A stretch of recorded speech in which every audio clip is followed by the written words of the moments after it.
There you go. Good evening, ladies and gents, wherever you may be around the world, and welcome to this late edition of Splendid Isolation number 201. Let me just do my little bit of boom attack that I have to do. Pom, pom, pom, pom, pom, pom, pom. Go there.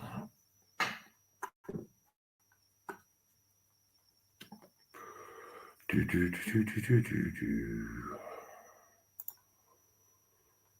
we go. That should be enough for that. I've got to apologise, people. It's entirely my fault that we're late. I haven't been sleeping too well for about last week, and I heard my alarm this morning, turned the alarm off, and then promptly fell asleep again. And so, my apologies. It's entirely my fault, and in no way anyone else's fault. Everyone else was just as puzzled as you were. So I just rescheduled it to start half an hour later, and again, my apologies. I do believe that we're going to have the return of Ataman this evening. He said in the chat he's on his way. I'm going to start us off, as I always do, by asking my guests if they had a first subject for the evening. And I'm going to start with Mitch, because he's top right-hand corner. You got the story basically of Luigi Mangione over in America killing off that United Healthcare insurance CEO. In France, there's been pretty much a very similar case where some 20-something-year-old Frenchman went on a rampage and gunned down a couple of Kurdish migrants, as well as some, I think, like migrant hotel types in France near Calais. So I think that answers the question of, what's people's breaking point regarding, regarding the regime we live under. It looks like the way we're going. I mean, to be fair, in America, we've got Trump, who will, he'll be both good and bad. But, I mean, there is a step in the right direction. Whereas over here, on this side of the Atlantic, we've got basically the worst leaders by far. Britain, Germany, France, etc. And, I won't be surprised if we're like 5 minutes to midnight in terms of getting something like the years of lead, like you had in Italy in the 1970s, where you basically get right-wing terrorism, left-wing terrorism. Elites now have to pretty much have to have security just to go down to a shop or whatever. And the thing about this Luigi Mangione case is, half of America is celebrating like this healthcare insurance guy getting killed off, because the particular company is something like so the industry average for rejections for people on their insurance is like 16%, whereas United Healthcare was something like 33%. So it looks like this Luigi fella got screwed over by them, and he actually wrote them a bullet. So like deny something, depose. Yeah, it looks like scary happenings if you're from a perspective of elites, should we say. Well, that's because it wasn't just him. I think I was reading about. I see your point. Carry on, Hitman.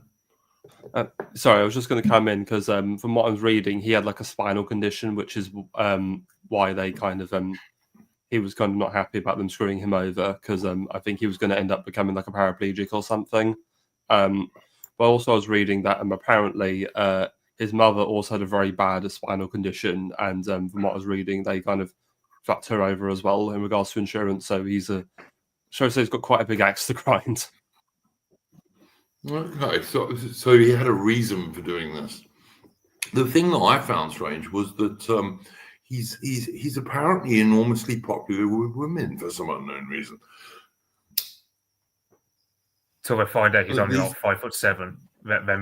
Yes, that was right. Yeah, someone posted that in the Discord. It might have been you, Mitch, actually.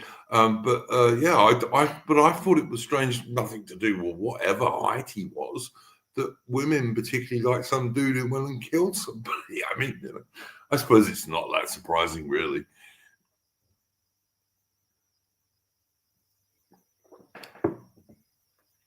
Any other comments on this particular subject? Actually, I was just going to say, I've been seeing images of the suspect in the hoodie and everything else that was before we knew the of this Luigi guy's name out there, and people have been comparing images of Luigi, his arrest, and also the foot and the sort of image, and there have been some who've been saying that it doesn't really look like him. There's a few discrepancies in the eyebrows and the beard and things like that. I don't know if I mean, Didn't one could. Sorry, I was going to say a defense lawyer could. I think there's some like wriggle room to argue that if he was to say that's not him. I don't know if he's admitted it though.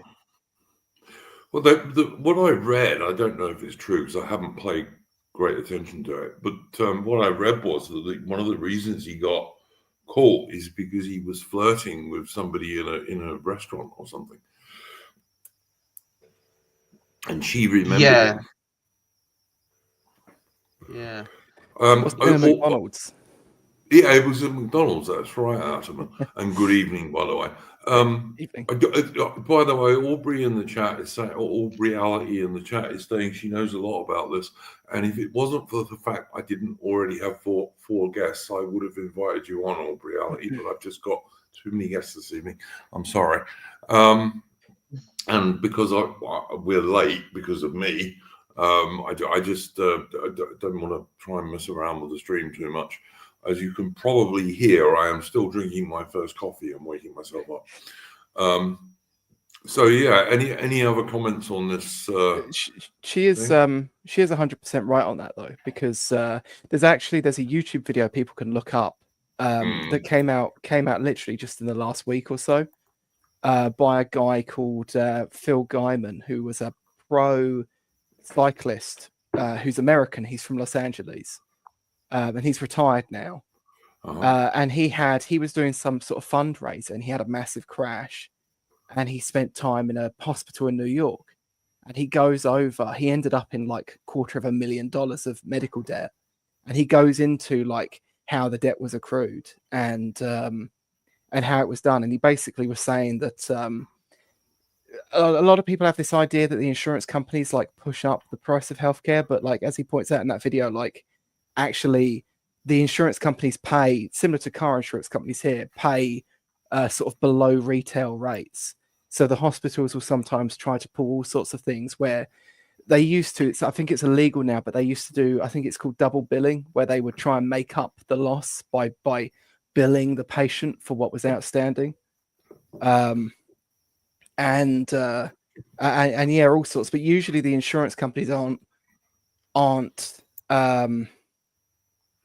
yeah, it's a bit more of a muddled industry than I think a lot of people seem to realize. Yeah, no, I could believe that, and I mean it's also a definite fact that on a per capita basis, the healthcare in America is actually cheaper than it is in Britain in terms of how much it actually costs the country. I think maybe if you control for certain factors, you know, like basketball Americans and freedom fries, but I think if you go on like raw cost per citizen, it ends up being more expensive.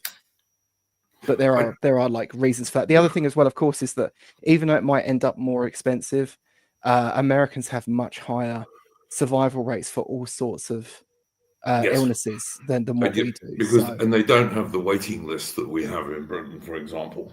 Yeah. And I mean, I think it's also true. It's certainly true in Australia, where we have Medicare, which is in many respects quite similar to the National Health Service, although a little bit more efficient. You're still highly encouraged to go private for a lot of things. And also that's one reason the waiting lists are not quite as long as in Australia as they are in the UK.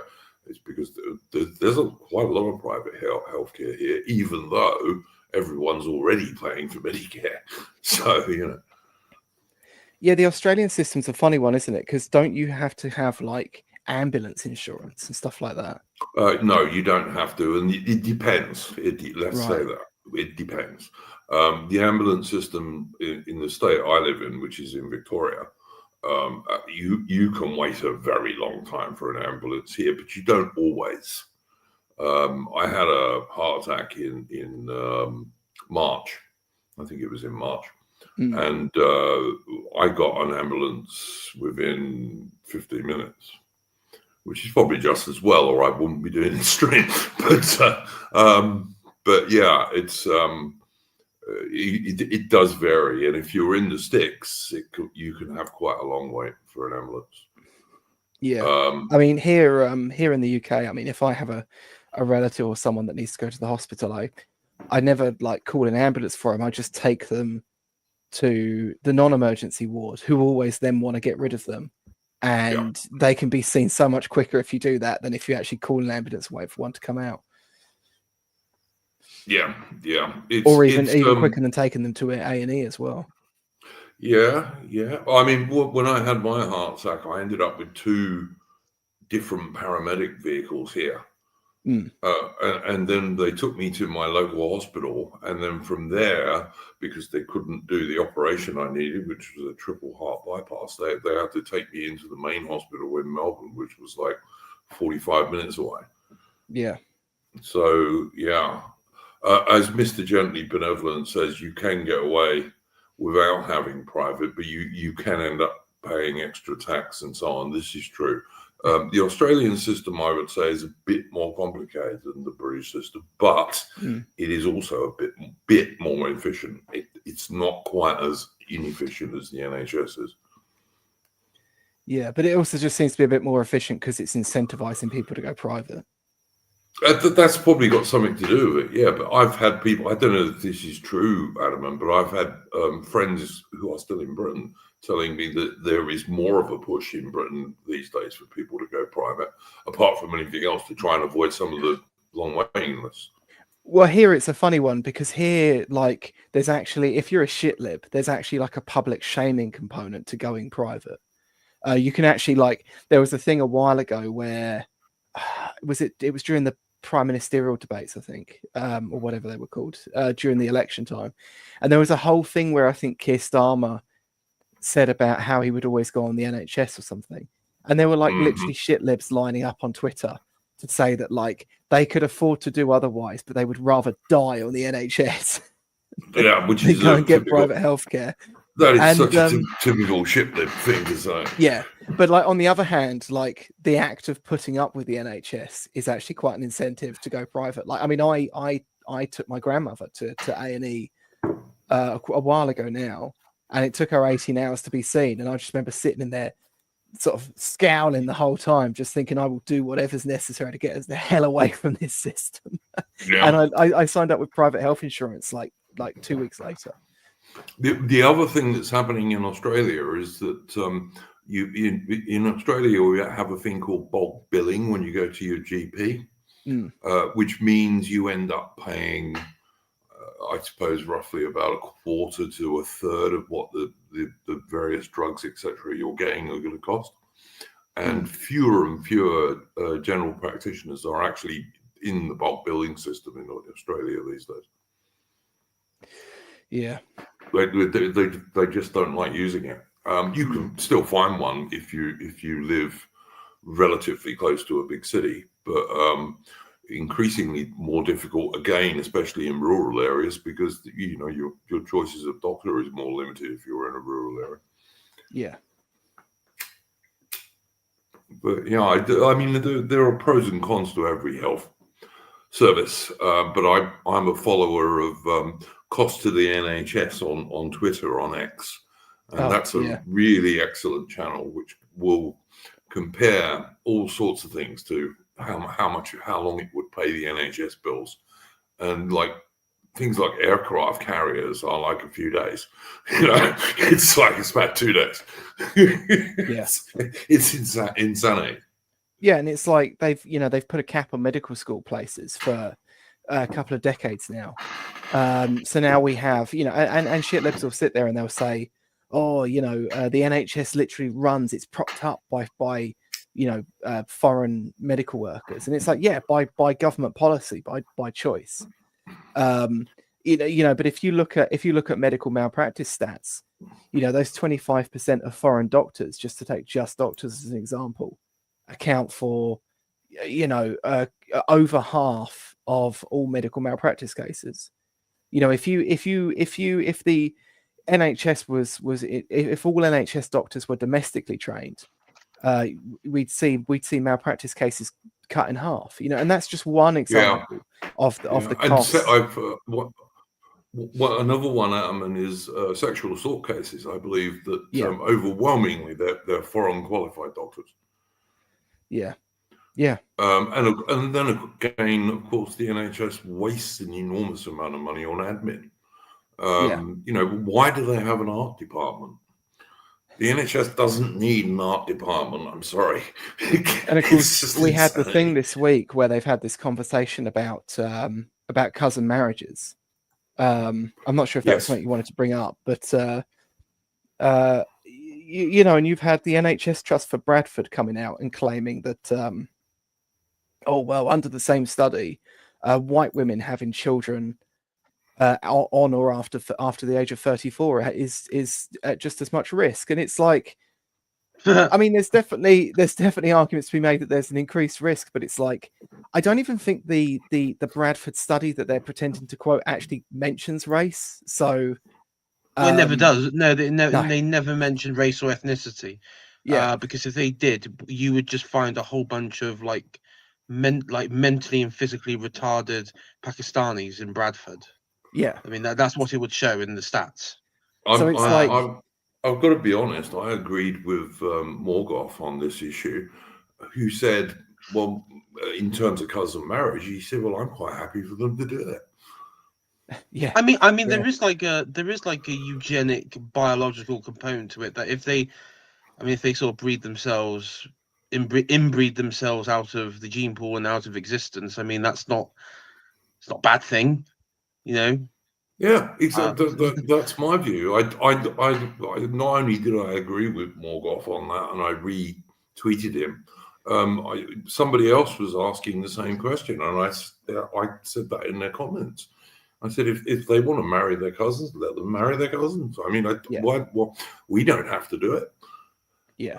I suppose you could argue that it's going to put a little bit more pressure on the NHS. But I doubt very much, given how inefficient the NHS is and how quickly they're ramping up the British population, it's going to make all that much difference.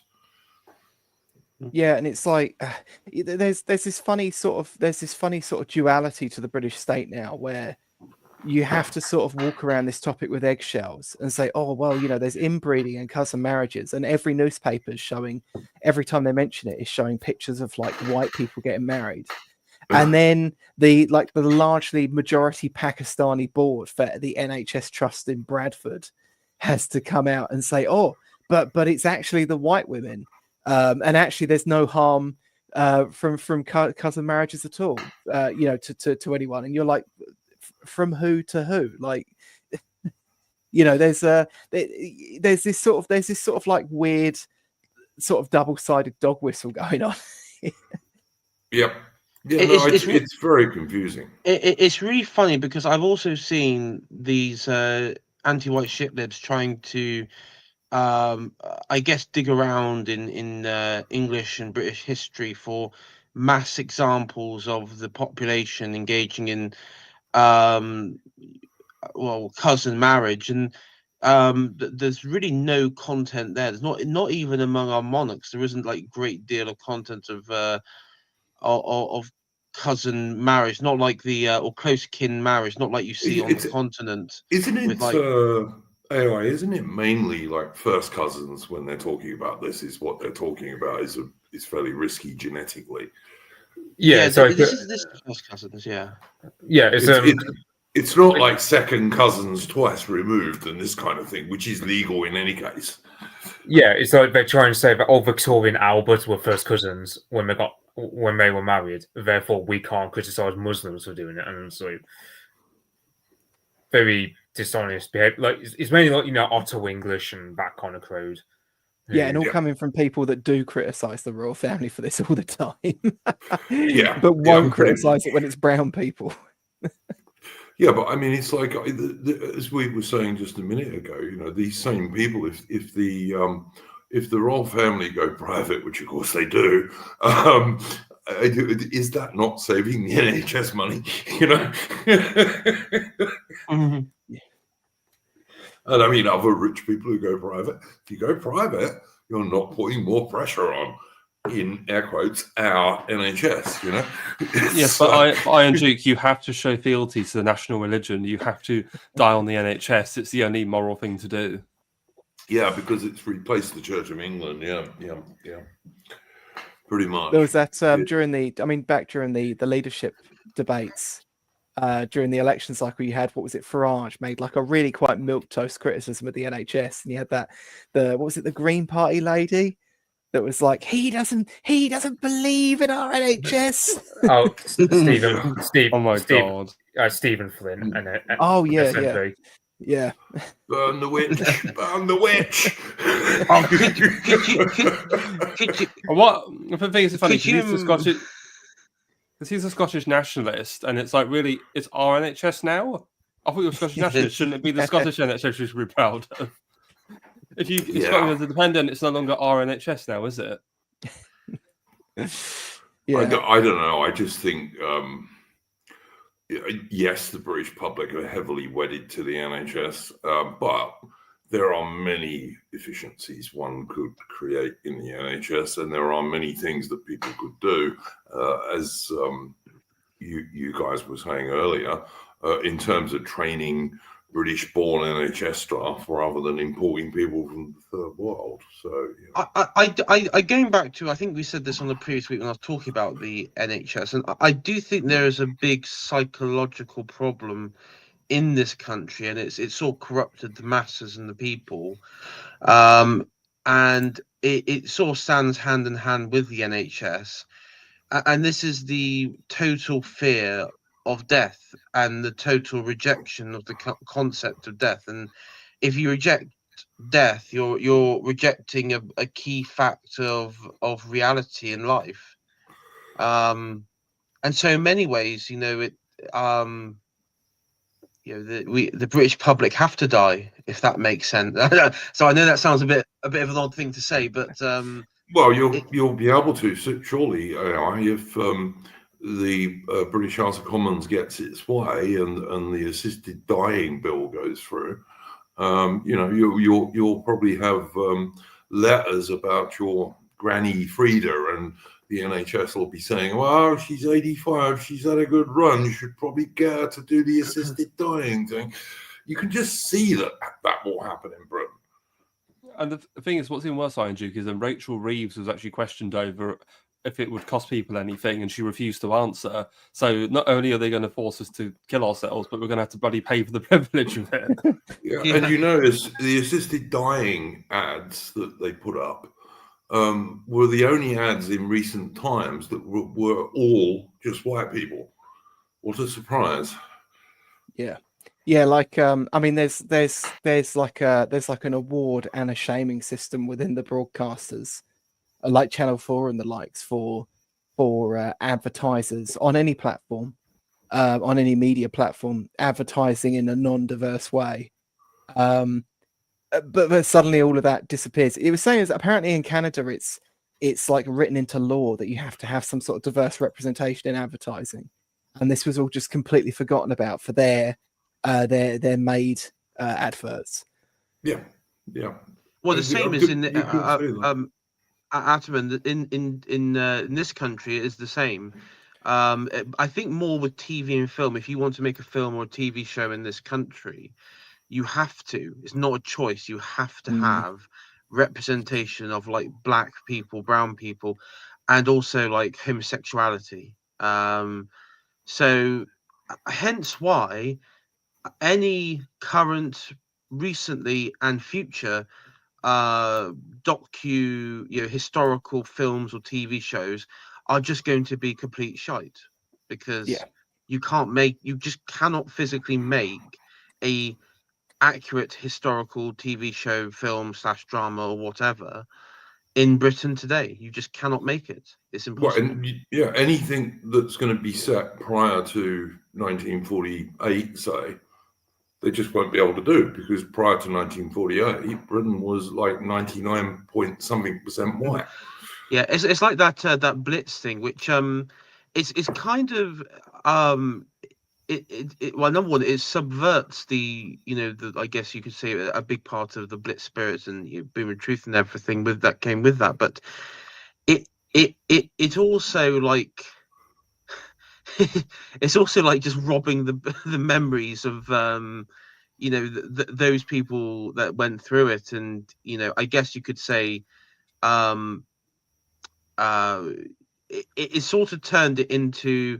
It's really funny. I think Morgoth actually talked about it, where I saw it. There was a clip I saw where this black guy who was like the air raid warden or what have you, and the villains of it weren't so much the Germans dropping the bombs over London. It was actually like the real Londoners there who were not happy. Oh, with him. the racist white guys. Yeah, The racist white guys. And to be honest, while I was watching it, I was just thinking to myself, like you had like the coal burner girlfriend / wife or whatever, him, and then all like these shit libs around him. And I was just thinking, I'm gonna cheer on those pilots. I'm in this film. I'm just gonna cheer on the pilots. I will just say this: my father was born in London in 1933. And his home was destroyed in 1940 during the Blitz. All his family were in the air raid shelter, so no one was hurt, but their home was totally destroyed. And my father told me that the first time he saw a black person in England was after he returned from serving in the British Army in the middle of the 1950s. He said prior to that, he never saw a black person in London. No, I mean, where I am in the West Country, there was this mass, and you go to Bath, you'll get, and you go to the Bath Spa, you'll see like photographs of this. Like the only black person or any African to visit was the Emperor of Ethiopia in exile and his family, and that was like literally the only like black person who toured around the West Country, and that was what, in the 1930s. Well, last time I was in Bath, which would have been in the 1990s, I didn't see many black people in Bath even then, to be honest with you. But yeah. Unfortunately, there's quite a few now. Unfortunately. Well, as I say, the last time I was there, I would have been 25 years ago. So yeah, but there weren't then. I mean, it's shocking because you'll encounter millennials from all over the country who can actually like tell you if they're not, brain rotted. Like the year when they encountered like the first black person in their town. These are people that are often like 35 or below. Some of them. Yeah, it's just been happening so quickly. Mm. Yeah, and it's kind of annoying to see, and I do regularly see, and I'm not going. I was just doing my. It's not like an American bashing, but it's American accounts who will be like, "Oh, Britain's lost, Europe's lost, Britain's lost. It's over. You guys, you're overrun with Muslims." And it's like, listen, bitch. Okay, the demographics of America is far worse than the demographics of the UK by a stretch. Yeah, even now. Even now. Absolutely. I mean, 80%. Here's a good bit.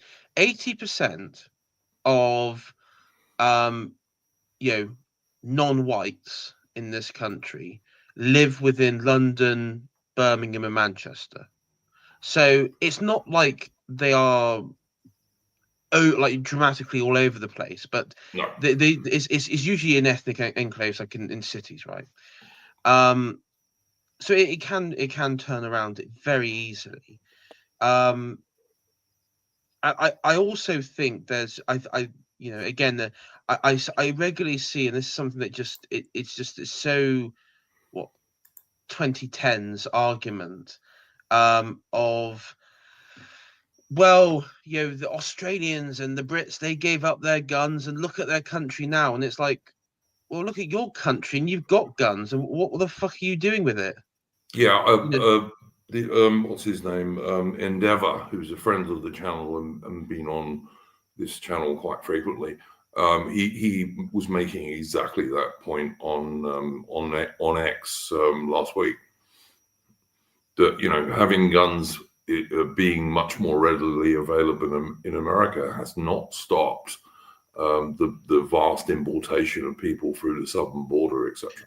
Well, it doesn't stop, because then the argument is, well, it's not that, because then you have the sort of basic bitch Republican libertarian argument where it's not about the people, it's about state control. No, well, and my response is Waco, Ruby Ridge. Whenever someone did try and do anything, they just got screwed over by the alphabet agencies who have. Yeah. So. Yeah, I mean, it's just a few guys with small arms cannot stand up to governments. This is a fact. Well, yeah, and it's so stupid and ridiculous to think so, and it's I think it's just completely delusional posting, to be honest. And listen, I am not in favour of the very restrictive gun laws in Britain or the slightly less restrictive gun laws in Australia. I'm not in favour of those, but not because I think that guarantees freedom, because it doesn't, Yeah, I mean, again, they'll talk about London and Sadiq Khan. I think, it's not without warrant. I mean, it's true. London is in a dire situation. It's got a mayor who is completely hostile to Britain and has turned it into a nightmare city, like a literal Gotham, without Batman, and so a lot of American accounts will, and I think it was Trump mainly, because Trump was the one that he regularly goes after Sadiq Khan again without with a good reason. I don't doubt that, but at the same time, if you look at murder per capita when you take American cities, again, it's still okay, it's gun crime, it's not so much knife crime, but again, also I think we have to make it clear that the gun crime in America is mostly committed by a group which is only about 12% of their population. Yeah, I mean, if you look at knife crime, I think 42% of knife crime or related knife crime is committed by black people in the UK. Yeah, I mean, what I was trying to say, AI, is that if you look at gun crime in America and you take away, for example, African Americans, then their gun crime rates are not really all that much worse than most European cities. Yeah. I've seen stats that said that if you just took US whites, you're looking at gun crime that's sort of lower than the average in Finland or Austria and places like that. Yeah, exactly. So it is. I mean, I know that's what part of what AI is trying to say is that the gun crime in America is most of it is gang related. And most of those gangs are not white Americans. Yeah, and but I mean, when it comes, I was going to say, and I know that the regular shitlib will go, well, what about the mass shooter effect? Like, why is it mass shooters, especially in schools, tend to be, white, white Suburbans and all that sort of stuff? And I mean, they're not doing it for criminal advantage, like gang or hierarchy or financial or for sort of like some sort of gang culture motive. Usually it's just out of pure destruction purposes. And I do think there is a massive mental health problem in America, more so than any other Western country, even more so than us. But it's also true that those sort of school shootings and what have you, and we have to be very careful what we say on this because it's YouTube, who doesn't like discussing this subject. But most of those school shootings, though, those are a very small percentage, even of mass shootings. And I believe I'm right in saying that any shooting of over 3 people is counted as a mass shooting. And on that basis, the vast majority of American mass shootings occur in Democrat-controlled cities amongst minorities. And Yeah, even if you took the school shootings, though, even there, blacks are overrepresented. Yeah, they're not. There's not none of them. That's for sure. I will also say as well to AI's point at the beginning. Someone was bringing up to me on Twitter a little while ago about the whole, oh, you lost your freedom of speech. This is what happens when you give up your guns and this, that, and the other. And I said, well, why don't you've literally got people like Douglas Mackey in America now that are basically being punished for speech crimes. Why don't you round up some good wholesome armed American guys and go and free him? And the guy turned around, he's like, oh, you're trying to tell me to do something illegal. What did you think the Second Amendment was for? Yeah. No, there's truth in that.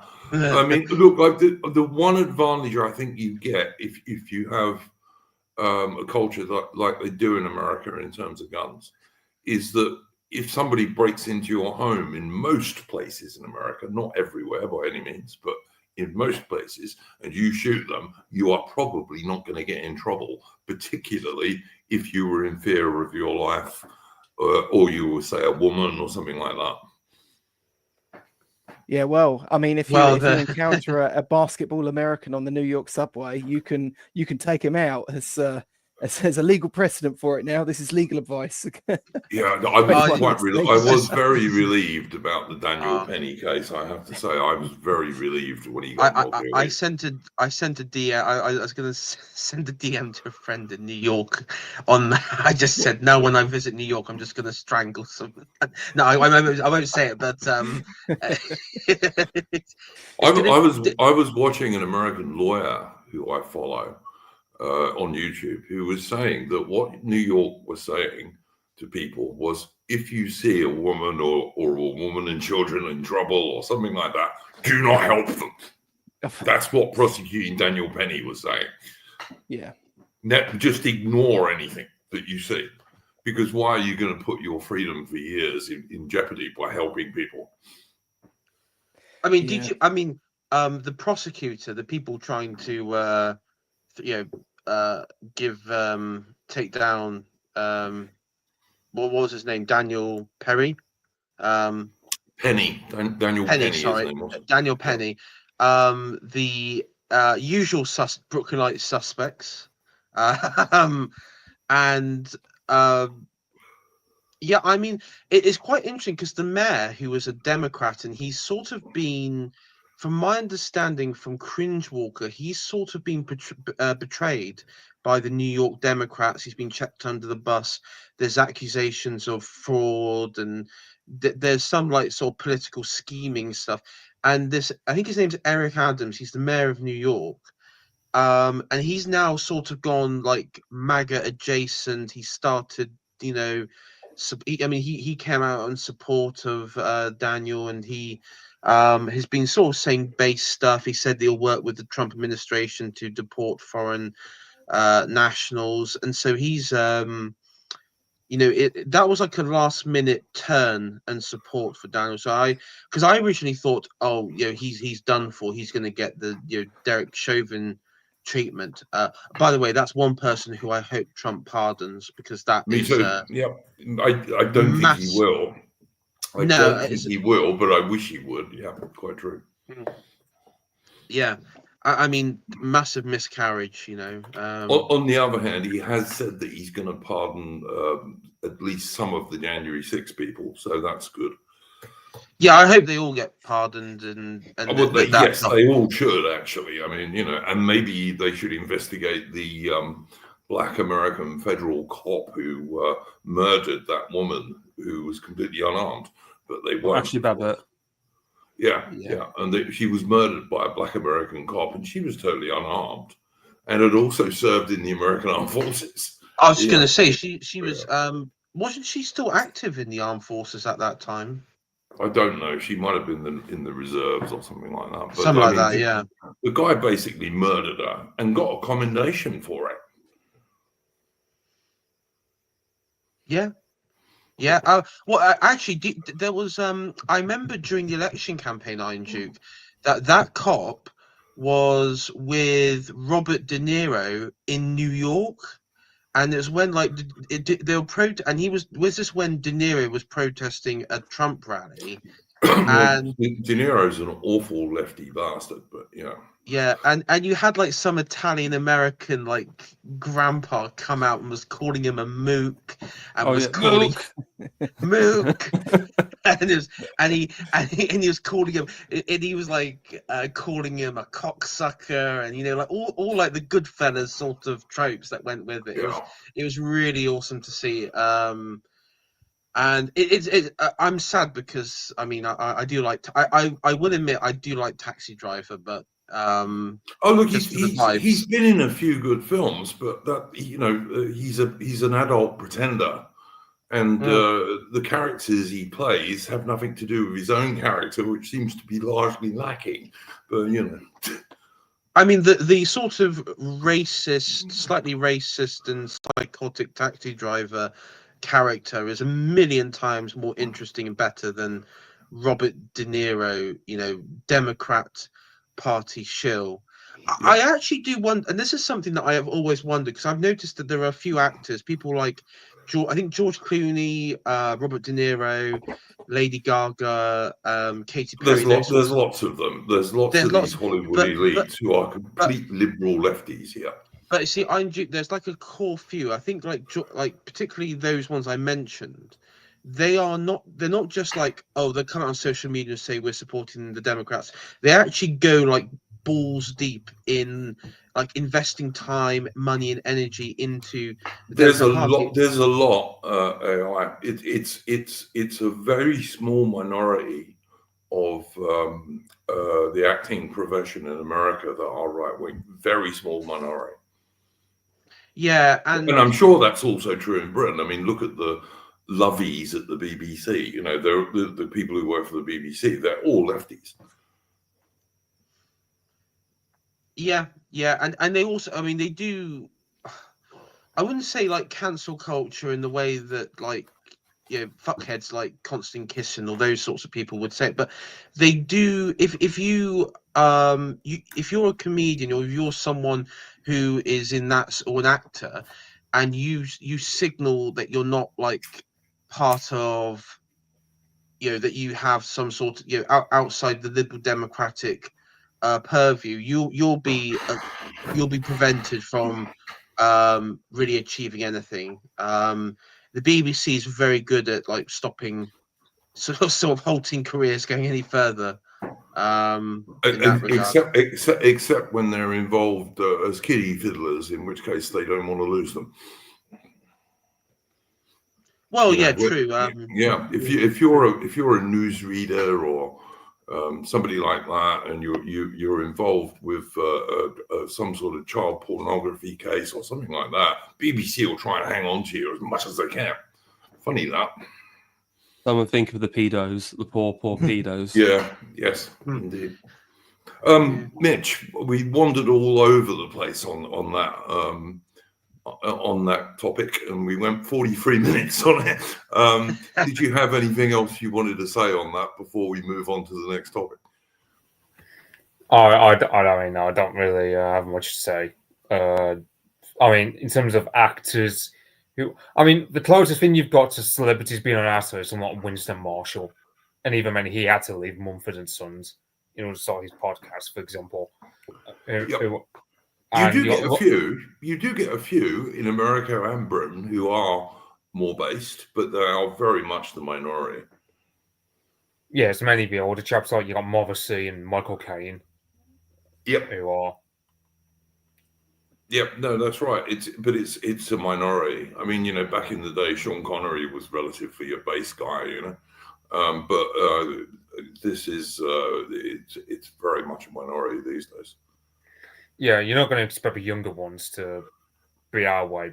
Like they'd have to make a decent chunk of money before going our way. It's like PewDiePie, for example. you know, perhaps he's gone slightly our way, but the ADL ganged up on him a long while back. So I hear that Henry Cavill, or the Superman actor, he's meant to be quite based, or he is. He's supposed to be right of center, certainly. Yeah, because I remember there was like he did like this live stream of him like building a PC, and he was like saying some coded, like coded words that go around our circle. He was sort of repeating it, and so I remember a lot of people saying, "Oh my God, he's like a Sargon of Akkad or something." This was like years and years ago, but he's supposed to be starring in and producing a 40K TV series. And now I don't know much about 40K, but I know some of you young chaps think it's fairly based, and apparently he has been fighting to try and keep his TV series fairly based. So I guess although I think that the one of the concessions that they've made, or he's been forced to make along with Games Workshop, is that they will have women, not to get too deep into it, but women Adeptus Custodes, which is one of the predominantly male factions in it, or entirely male factions in it. Well, my topic for this evening, which will be the last one we do, is related to that, but in the real world. So Right. we get back to that a little bit. Hitman, did you have a first topic for this evening? Yeah, I just wanted to talk about the based Kemi, who's proven to be an absolute train wreck, a story leader. The main thing that's made me bring this up is she was, I think, did an interview earlier this week where she said that's it. She chats all over sandwiches, saying that they're like overrated and not good food, even though they're a classic British snack that you have for lunch or something. And which actually led to Starmer looking sensible for once by defending sandwiches as a great British institution. And then there was also the fact that she also said she talked about how she identifies not just as Nigerian but as a Yoruba like Nigerian against her like ethnic enemies, the Boko Haram. Listen, I detest Starmer, like every right-thinking person. But the fact that you have Starmer ruining a Nigerian who's supposedly the head of the air quotes Conservative Party, to me is just it's a comedy tragedy, really. Yeah, I mean, what's been the most I think this has been the most bizarre thing in UK politics in a while is her tirade on sandwiches, saying that sandwiches are for losers, lunchtime is for losers, or whatever. And what she's trying to do, when of course sandwiches were invented so you could carry on doing what you were doing and still eat. But okay. I basically what she is trying to do is, it's not so much sandwiches. She's trying to sound edgy. It sounds good on a TikTok post. There's a bit of like Andrew Tate, like when Andrew Tate said, what was it? Still water is for faggots or something. You have to have sparkling water. Something bizarre like that. And that's basically what she's doing. She's doing like a light version of that, but instead, it's just blown up in her face, and then she looks like a complete and utter half-wit. On top of sort of exposing the I see. It's okay to be nationalist for your group, but anything else, you're that sort of selective nationalist sort of concerns for her own ethnic group. And this is entertaining because the Tory party, I honestly think the Tory party are just going they're going to go around in circles. And what was it Dominic Cummings said? They're just going to spend like the next 25, 50 years go around in circles, hopefully as they circle the drain. I actually view the Tory party, when you see those ants, those like nests of ants that go round and circle the death spiral, when they all just walk round collectively in a circle until they all start dying off. That's how I sort of view the Tory party membership, is that they're just going round and round in circles. And literally some of them are just dying off in real time, and you know, and I'm just sort of like at the point where let them go round in circles and die off, because it's probably the best thing for it at this I point. wanted Kemi, who's not called Kemi at all. She's got some long Nigerian tribal name, but she shortens it to Oobity Kemi. boobity. It's oobity yeah. boobity. Yeah, something like Chimenge. that. But I wanted her to win the so-called Conservative Party leadership because I just think she'll help kill them off even quicker. Oh yeah. You know, if the Conservatives had elected somebody who was a white British bloke, they might have done a bit better, but they didn't. So there you go. They just confirmed what they are, which is like enemies of the British people. Now, don't get me wrong. So Keir Starmer and the Labour Party are equally enemies of the British people, but you know, this is becoming more and more obvious to ordinary normies these days. Absolutely, because I mean, it'd be one thing if I don't know, like Liz Truss or like Boris attacked sandwiches, but it's another thing when it's like a Nigerian woman doing it. It's like what AA said about some of the stuff that Sunak does. Like Sunak was bad, but him being an Indian just added an extra insult to injury to everything he did. Well, it was like that old when you had the Queen's funeral, and he stood up in he stood up and started reading passages from the Bible, and again, like if it was like some sort of white Labour politician who was probably an atheist, you would think, well, yeah, okay, whatever, but you know, he's English, whatever. But when you know it's a Hindu, a fucking Hindu, it's just so hollow. It's just and Hitman's right. It's just that it is just a total insult. Like we're meant to pretend that this is like not what it really is, you know. It's just and the same with Kemi. You know, this is going to be the same thing with this Kemi or Oobity Boobity or whatever she calls herself. Yeah.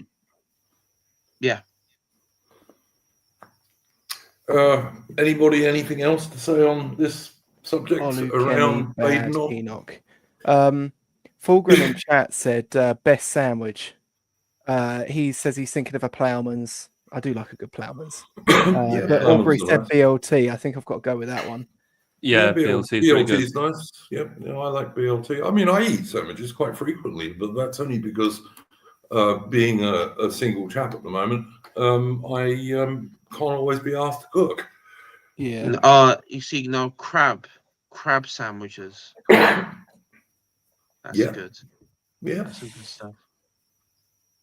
That's funny. You mentioning crabs reminds me because you made the ant analogy, AI, but there's also the crabs in the bucket analogy of the death of the Tory party as well. Yeah. Yeah, true. Oh, look, their demographics are terrible. Their remaining supporters are more and more elderly, and there are fewer and fewer of them. And I just think... dipshits on social media, you know. Yeah, absolutely. I mean, there's a related topic to this, which I suppose we might as well talk about now. There's been a lot of talk over the past couple of weeks. Would we support a reform Conservative alliance if it got rid of the Labour Party? No. What are people's... No. Yeah, that's my initial thought is no. I want a reform government, but I don't want a reform Conservative government. I choose death by the bayonet. Yeah. Next question. That's pretty much what I thought. Does anyone disagree with that? I don't think there will be. But yeah, I think if Farage thinks that making an alliance with the so-called Conservative Party is a good plan, then he really needs better advisors. Well, he did this before, didn't he? I think he just scares so easily. Yeah, he seems very, very nervous of going against the media, which I do not believe he is stupid enough to think really represents the British people in any real way, because it doesn't. The British mainstream media does not does not in any way represent the bloke in the street anymore. It hasn't done for years. Do you know that the more that Farage, I mean, let's be honest here, Farage and Reform have been disappointing. Well, in my view, they've been disappointing. I don't know about others on the panel here, or people in chat, but in my view, he has been disappointing. Reform's been incredibly disappointing, and they have definitely gone to the centre on or the centre and the progressive side on a few issues. And ever since they've done that, if you've noticed, they've had with by-elections, there've been several. Every week you have like, maybe 8 or 9 by-elections around the country in England and elsewhere. And I retweeted some results from, I think it was Essex. And bearing in mind, this is like, peak Brexit country, UKIP country, and everything else. And I just said that the Conservative Party won, Reform came second, and I just said this isn't good enough. The Reform are not. The more that they've gone to the centre, all they're doing is they're just people aren't energized. There's no energy there, and so They're not just differentiating themselves enough from the so-called Conservatives. No. And sorry, Hitman.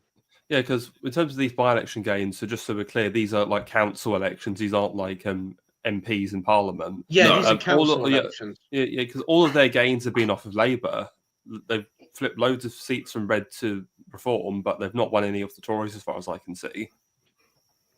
Yeah, and it's not saying much because most Labour councillors are mentally vacant, or most times physically vacant from their positions. So it's not like it's much of a fight. But when you take someone like Essex and Kent, or areas in East Anglia where Reform do have parliamentary representation, and they're not winning there, and they just keep on coming second to the Tories, or even second to some Labour ones, mainly the Tories, though, as Hitman just said.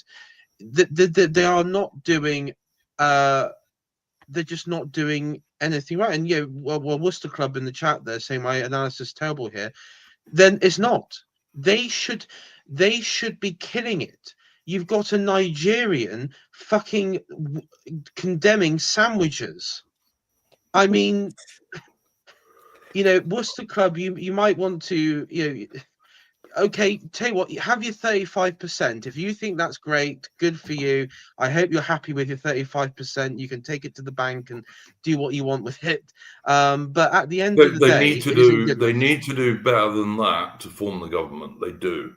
They need to do better than that in local election results. Sorry, Armand, you were going to say? Sorry, Asman, go ahead. Well, I was just going to say that I think the problem here is that a lot of people say that 35% is like a good start.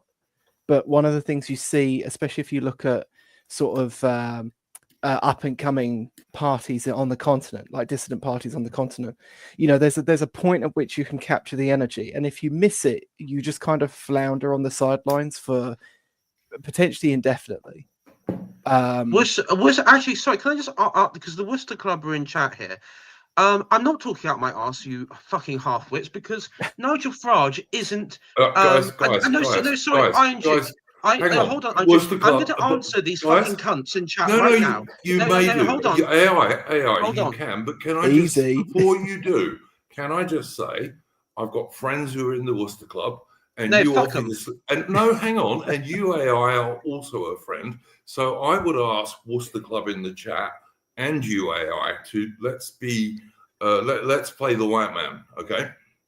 Okay, I'll be calm. And that's directed at both groups. I'll be calm then. Oh, fair enough. I'll be calm. It's your show. It's your call. I'll be calm then.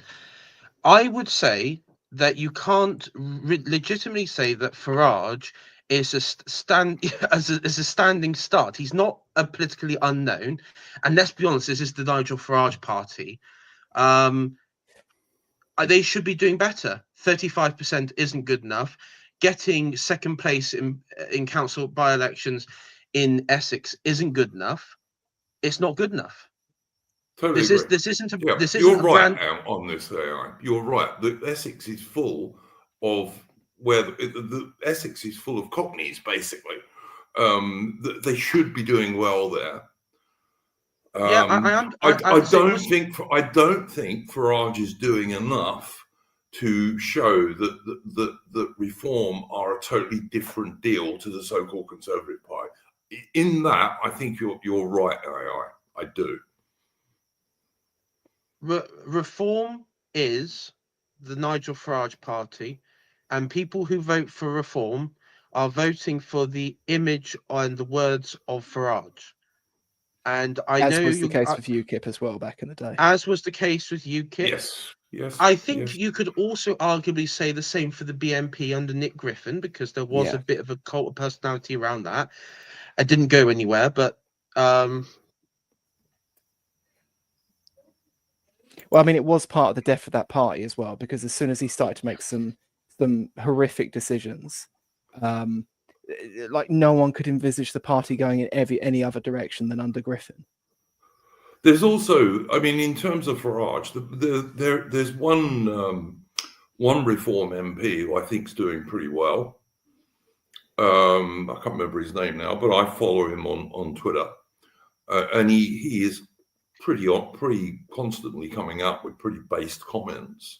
But Farage isn't, and I don't understand that. I mean, Farage should be making hay now because the Labour Party are detested and the Conservatives are pretty much detested. Why is he not standing in the front there and saying, listen, if you don't like this crap, which is the uni party, vote for us? To be fair, he does dog whistle our way. I mean, remember that one post where there's like 4 videos of like Bengalis saying they were scamming the system. So that's one example where Farage does bat it our way, should we say. Like he does dog whistle our way.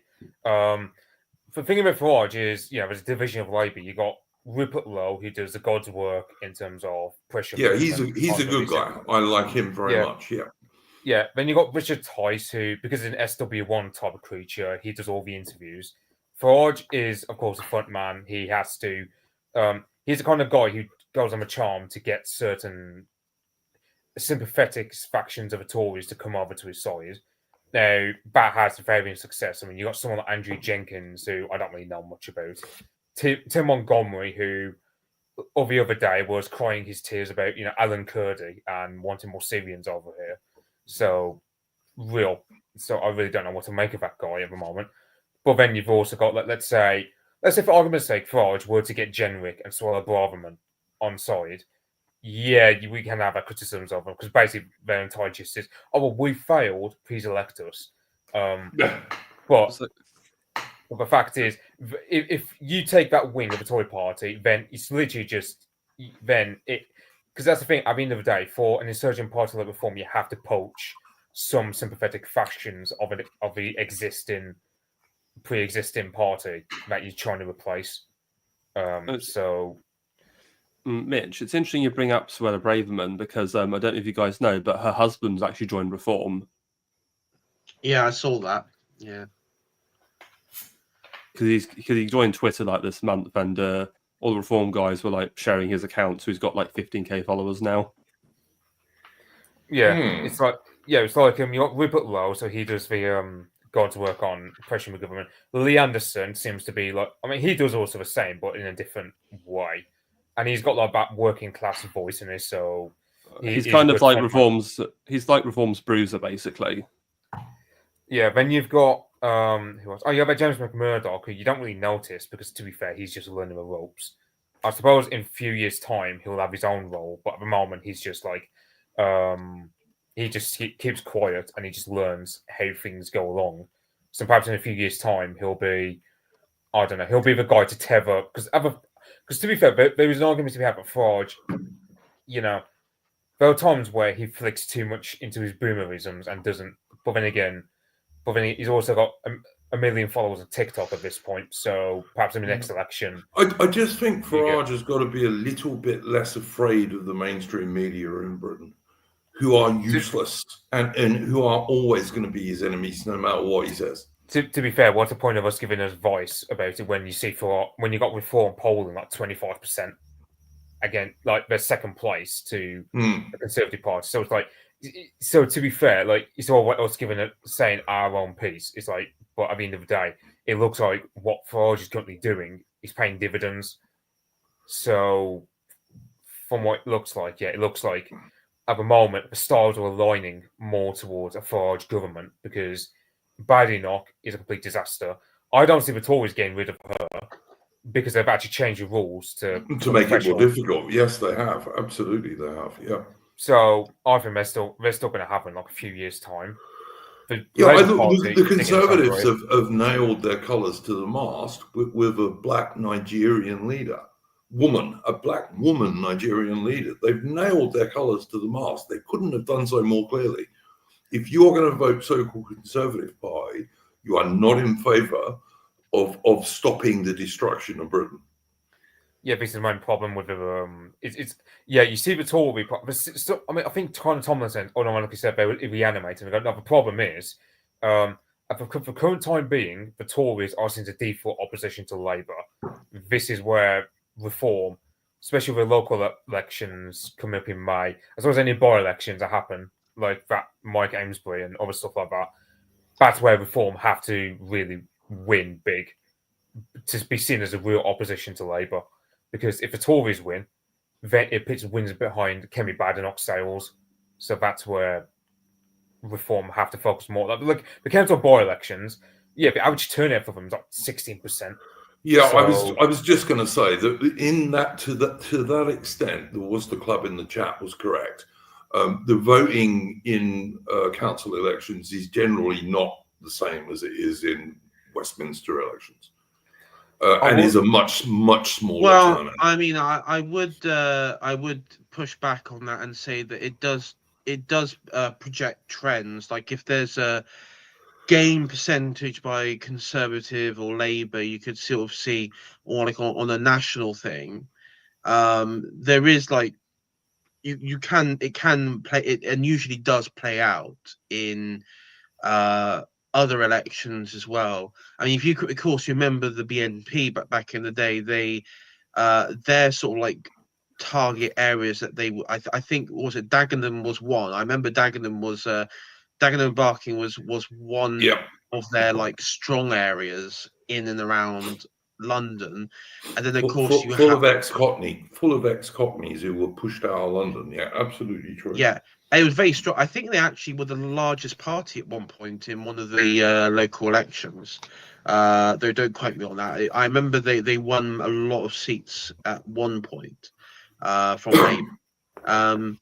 But I do go back to, I think what makes reform different is, unlike the Labour Party and probably unlike the Conservative Party, reform is, whether you like it or not, tied with Farage. I mean, Farage is the guy, right? He is a single political force.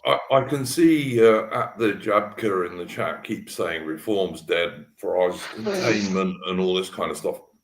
Now, that may or may not be true, but the fact of the matter is, certainly at the next general election, the only place for people like us, which is to say people on the panel and probably most of the people in the chat, the only place where we can vote is for reform. It's the only thing we're going to have. So, you know, I want Nigel Farage to be more based.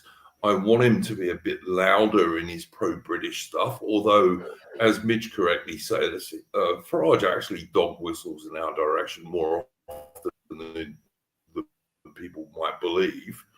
But there's no one else we can vote for at the moment. I will say, on the aspect of Farage isn't getting bollocks by the media. I mean, they tried to pin a riot on him earlier this year, so they are. But yes, they did try that. Yeah. Like James O'Brien was beating a drum earlier this year, back in August, saying Farage riots, Farage riots, Farage riots, to the point where half the left on sort of like FBPE types say it every time Farage even posts about anything, you know. Right, but also I will point out, because I do think some of this is built on a bit of a faulty assumption. Is that because someone in chat said that the BNP was killed off by their Question Time appearance, but of course the BNP continued to grow as a party even after that Question Time appearance. It was They were. That, I mean, that is a Guardian left-wing myth that they were killed off by Question Time. It was actually the one thing that did damage them, and Bowden talked about it in I think if you find on YouTube the Wiley Fox speech, it was the panorama, and it was when you saw Nick Griffin basically removing treasurers and secret meetings behind doors, and you had people. He described it as, what was it? It was like the BNP was run like Burkina Faso, where you basically this was AI. This was also around the time when a few bad people in the BNP were spreading vile rumors about Jonathan Bowden and stuff like this. And so what you had was you just had like. And I think, what was it, Bowden, he said in that particular speech, it's Wiley Fox, and it's 5 minutes, and I do recommend listening to it if you want to understand what was happening sort of in there. And effectively, people, the core vision and message was just totally abandoned because it just devolved into petty factionalism within the BNP, and the energy was gone. Nobody believed in it, and it just became this vanity project for Nick Griffin. And and of course, the final nail in the coffin was when he just decided to ignore the 2010 Equalities Act and pretend like it just didn't have to. The party didn't have to follow it, and then that gave them carte blanche to like disbar, lawyers who were members of the BNP and disallow people from applying to be a police officer if they were members of the BNP and stuff like that, which is of course was disproportionate use of that legal structure. But of course, you expect that they're going to do that. But the idea that it was like a TV appearance or a single interview that did that it's not really true. It's not that he didn't harm his image by doing it, but the BNP had deeper problems than that one appearance. Well, and also everyone sort of knew that, even at that time, that the question that BBC, there was it was sort of establishment against the the upcoming nationalist group, and everyone knew, like, the BBC establishment even then didn't view the BNP in a favourable light. And you remember, you had Jack Straw, you had this black American woman on there, you had some like Tory, token Tory person, and the audience themselves were incredibly left wing, and I think in like handpicked, London, and handpicked, and of course, I think everyone expected this would just be a pile on on Nick Griffin by everybody, even Dimbleby as well. So absolutely, but I think that what you, AI, and other people like Harman have been saying is true. It wasn't that killed the BNP. It was deeper issues within the BNP. Yeah, I would say, if you want to know, go watch that Panorama episode, because I think that Panorama episode probably does show the interaction between Griffin and the party, and the sort of backstabbing there's a brief clip that does show, like, the backstabbing that goes on. That was what did it in, effectively. Yeah, I mean, look, I did a stream with one of Bowden's best friends, who was fairly high up in the BNP, and he had some quite withering things to say about what was going on within the BNP at that time. I just remembered that Mark Collette, because he was around at the time. He was the leader of the youth wing of the party. Yes, and I believe it all started when Nick Griffin booted him, because there was this accusation that Collette was planning a coup. There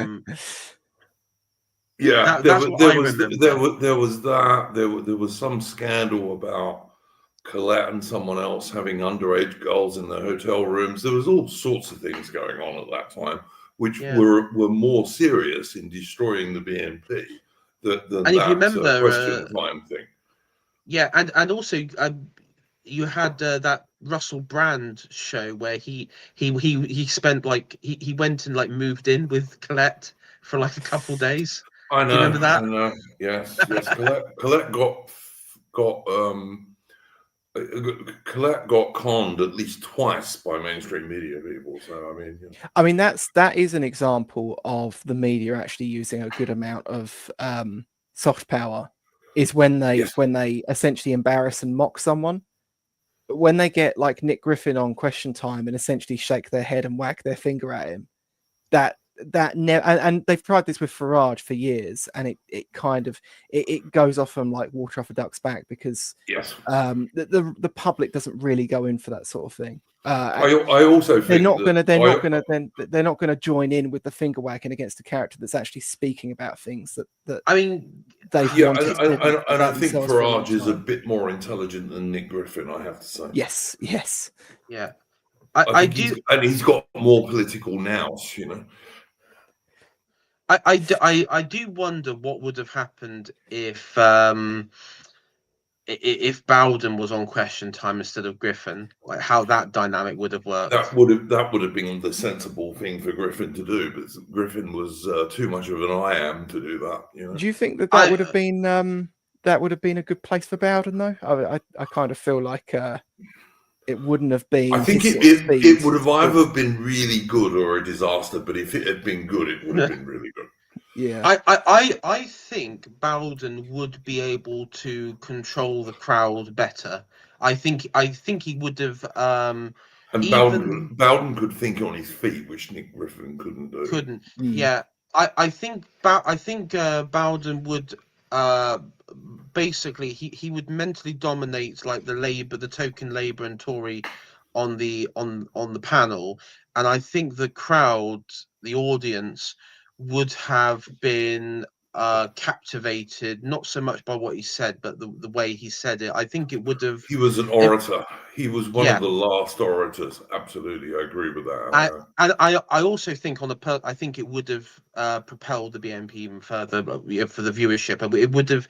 I think a lot of minds might have changed that night, but that goes down to personal vanity and everything. You know, you would have put him forward, but.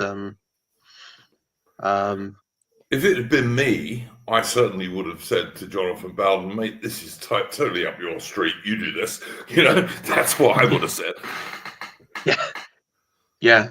But who knows? It could have been a disaster, but it might have been a huge success. You know, Bowden was an orator. He wasn't just somebody who had a good knowledge of history and good ideas. He was actually a public speaker. Yeah. So yeah, who knows?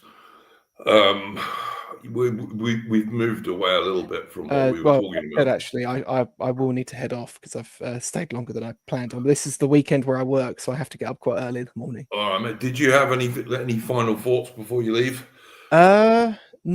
I was going to talk about the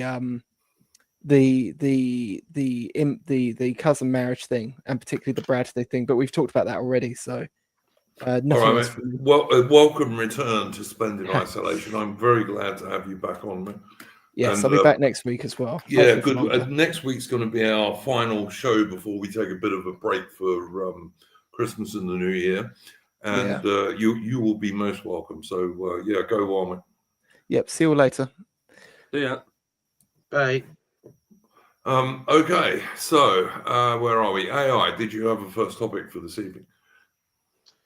Oh yeah, I was going to sort of briefly mention the events, because last week I talked about Syria, and I just sort of I came on to briefly say, oh, it's not looking good for Assad. But my prediction was that I reckon he might hold on. It would be a bit of a, the rebels will gain a bit of ground here, but he will hold on. It will just be civil war will continue. and literally a few hours later, he was out, and there was total regime change. And so I got that wrong. It sort of turned into a bit of a Afghanistan, if you will. And so now there's the question going around. I mean, the story isn't so much, that he's gone and everything. There plenty of people have commented on how it happened and why it happened. But at the moment, the story that I see coming out is that, Israel, that you're going to have rival powers in the region. So Israel's going to be taking territory in the south. I've heard that the Druze, the Druze faction, who've risen up and gained and taken over parts of southern Syria, are set to that there are elements that want to join with Israel. Israel has advanced to secure the routes to Lebanon in Syria. You've got Erdogan, who has previously stated that he views cities like Idlib and Aleppo as, parts of Turkey. And you got like this sort of neo-Ottoman sort of position in Turkey. And so that, and bearing in mind the Free Syrian Army and the factions in the Turkish region in northern Syria were backed and financed by Turkey. So it looks like that Syria will be carved up in some capacity. The Christian population are definitely going to be screwed over. There's been clips going around where there seems to be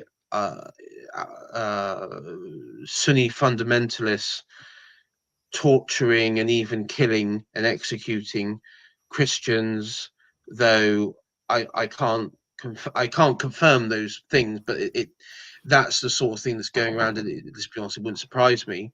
And other people who were part of the Alawites and those who were aligned with the previous regime. And then there's the other story that goes with it, Duke, is of course the Syrian nationals living in the West, in not just in Britain but in France, Germany, and elsewhere. And it's that this is the point where it does appear like Austria seemed to be the more going quite heavy on the remigration bit. That, well, Assad's gone, you're safe, it's time to go home. Yeah, I agree with that. Look, I'm going to pass this over to Hitman because I know Hitman, one of his big interests is the Middle East. What's your opinion on this stuff, Hitman? Well, I'm just going to go off a lot of what I've seen go around because Demiagog did a stream on his original thoughts about what was going on. He and AM then did a stream earlier this week. Both of those. Both of those are well worth watching. Yeah. And he also went on the OGC and they talked about it as well earlier this week too. So lots of streams about the situation, and AA's done a video, and I think I very much agree with what AA said, that ultimately Assad's regime were an elite of Alawites, and what does he always say in the populist delusion? An elite has to have the will to govern, to carry on, and simply I think Assad had just lost the will to carry on, and that's ultimately why his regime collapsed. And thankfully, we didn't get a repeat of Saddam or the Gaddafi situation. He was able to escape to Russia. And because some people also brought up the fact that obviously they've talked about the Assad's regime back on that famous Dictator Top Trumps episode on AA's channel years ago about Assad's his longevity. And there's something very interesting because those of you who don't know, because he's actually the younger son of the previous president Hafez al-Assad, and he wasn't the intended successor. But what happened was his brother died suddenly, and he was actually in London training as an optician. Bashir was, and so he was then suddenly brought back against his will to become the heir, essentially. And a couple of years later, he succeeded his father. So I've always, ever since I've learned that, I kind of see he's been a bit of a reluctant leader of the country, and so I think that's part of the reason why he's kind of given up. Because again, when I've seen pictures of him, he always looks quite haunted, and I always get the view that part of him just says, "I never asked for this," basically, and I just think he was like, you know what, I can't deal with this shit anymore, and just kind of gave up.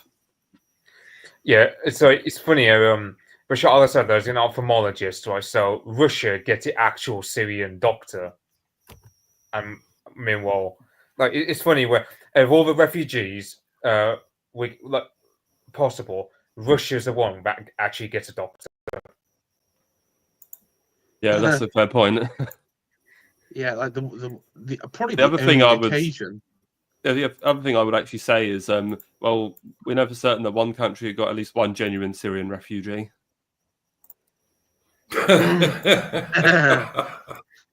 Yeah, good point. Good point. Guys, John has asked me if he can come on the stream, and John's a member of the Worcester Club for anyone in the chat. And so, because I am friends with John, I've sent him a link. So if he wants to come on, he can. All I would ask is that he keeps it civil, which I'm sure he will, because he's an English gentleman. So yeah. So if John wants to, like, I'm sure John's idea will be to defend reform and Farage, and that's fine. People can do that on this channel. But I've sent him a link. So if John, if you're in the chat, you can certainly come on.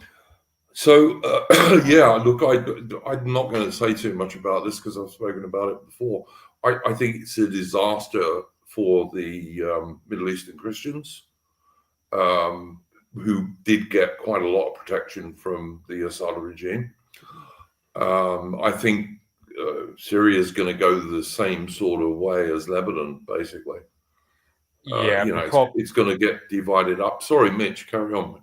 I was going to say, just as I think like the thing about Syria is so Turkey's got interesting annexing parts. You've got the Kurds who want to secede at this point, although the Kurds have been falling back, and so on. The only other point is so I've seen in case I don't know if John was talking about this, but so I saw loads of people complaining about Farage posting about sandwiches on Twitter. I would just say I was at a cafe earlier while shopping in town, and everyone, and from what I could overhear, it was basically just people complaining about Kemi Badenoch's comments. So I will say Farage has a good track record of knowing where public opinion is. So if people want to complain about he's a boomer because he's talking about sandwiches or whatever, to be fair, Farage is having his eye on the ball. Going off my past experience. Just before we move on, anyone else have anything else to say about this Syria situation? I mean, one thing I'd say is I do agree that all these anti-Assad Syrians, no reason for them not to go home then, is there?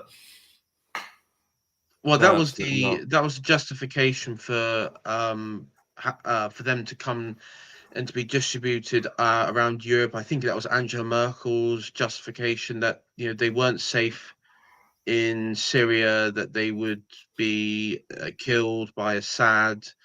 I remember they used the case with Assad's father where there were protests, I believe, in Idlib, and tens of thousands were killed. So the argument was, well, the regime has done this before; it will do it again. So yeah, I mean, very dubious about how many people the Assad regime killed, and there was certainly a lot of Western mainstream media propaganda which was lies about the Assad, like using poison gas on his own people, and absolute lies. There was very, very little evidence for any of this.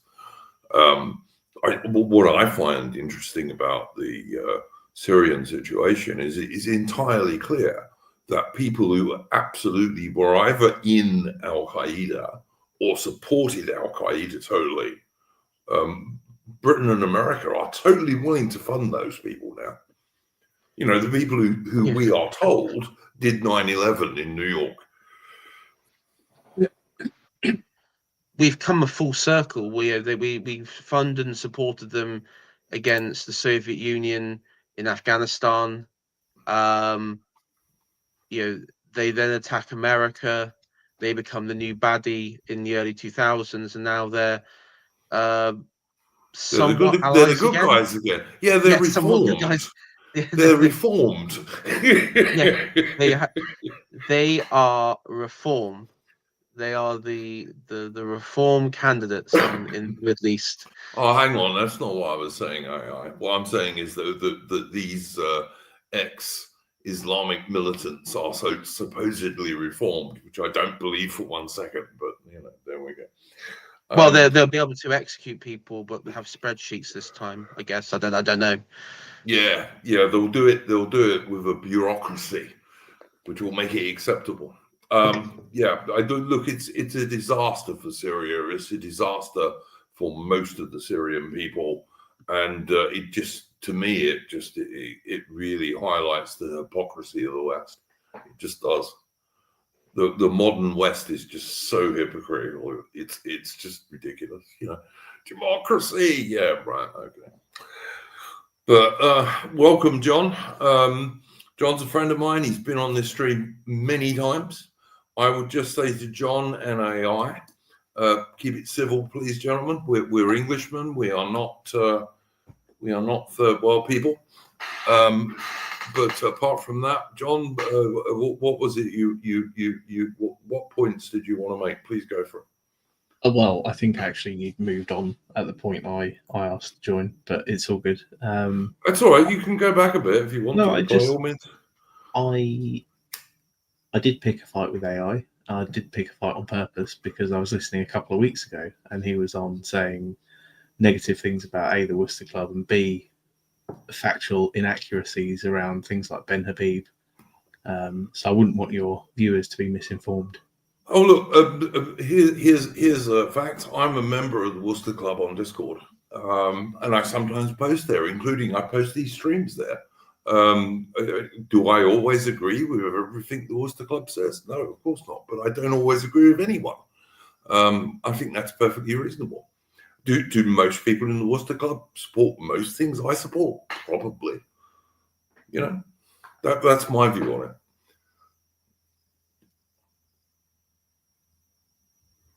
Dead air, gents.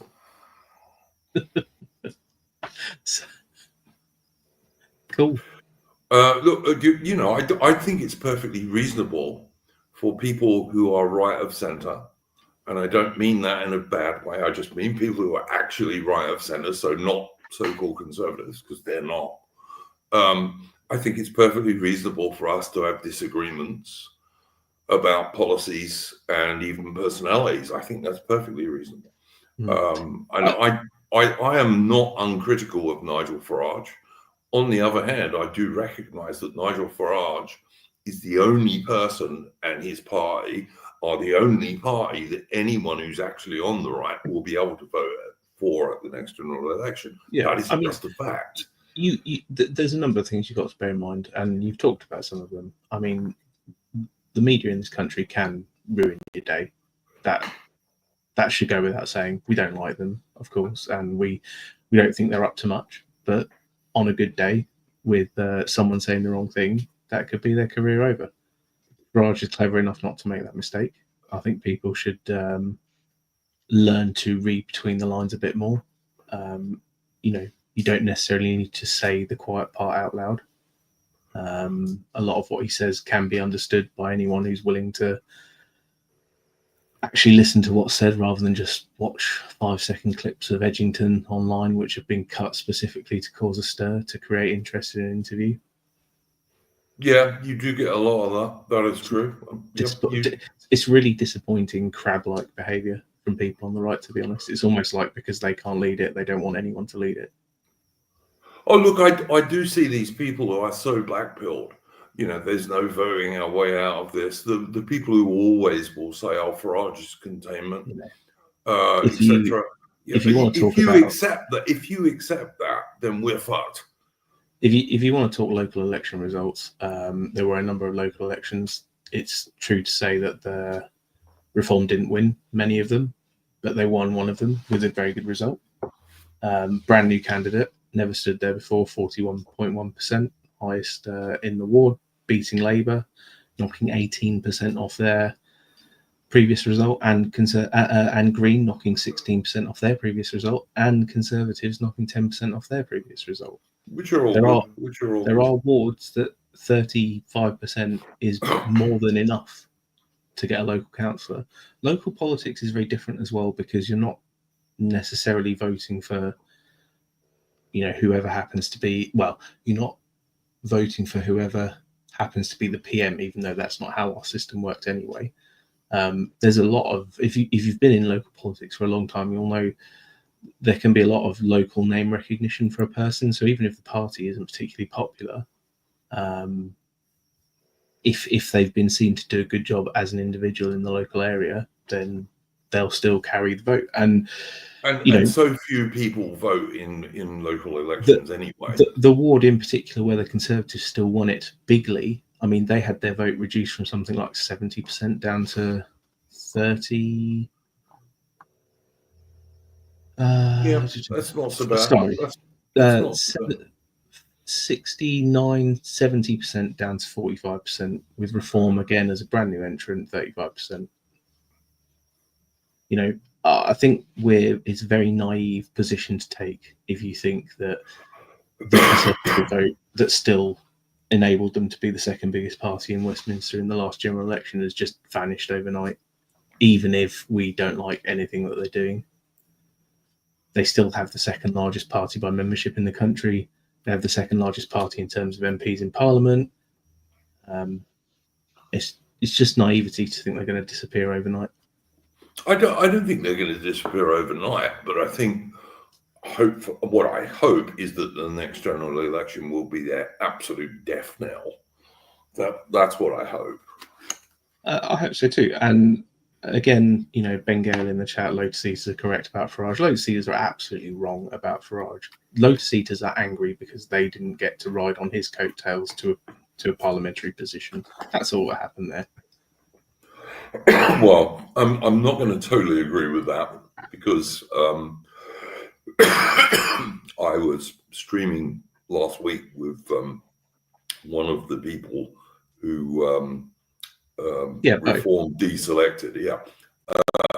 There was no reason to deselect him, really. Reform is a unionist party, and Bo likes to shout his mouth off about how disgusting the Scots are. All of them. Mm-hmm. You can't have that as your elected representative. I can't say I've heard that, and I don't agree with that, because I've got good Scottish friends and always have had. There you go. Yeah, but I've not heard him say that, to be honest with you. Well, he wrote a big article about it. That was what was produced as part of the evidence for deselecting him. Okay, fair enough. On that, I will disagree with him totally, because I've always had good Scottish friends, and there are many good-based Scottish people. You can be Scottish and British. There's no problem with that, as far as I'm concerned. A lot of people in the chat are saying it was a joke. What was the joke? Presumably the Scottish thing. Oh yeah, it's always a joke. What setting was that said in, John? What setting did article. It was on a Substack article, so it wasn't at like a Reform rally or a party political. Doesn't matter, does it? Why not? Well, exactly. Why not? Yeah, why not? Why does it matter? I mean, if he stood up in a place where, fair enough. If he was in a Reform rally or wherever TV. he gives them.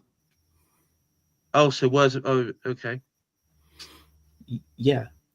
My major problem with it's not about whether you get.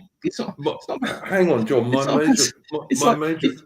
If a Labour candidate went out there and John, Labour candidate. Oh, they never go out, Labour candidates, and go, oh, fucking white people, white culture.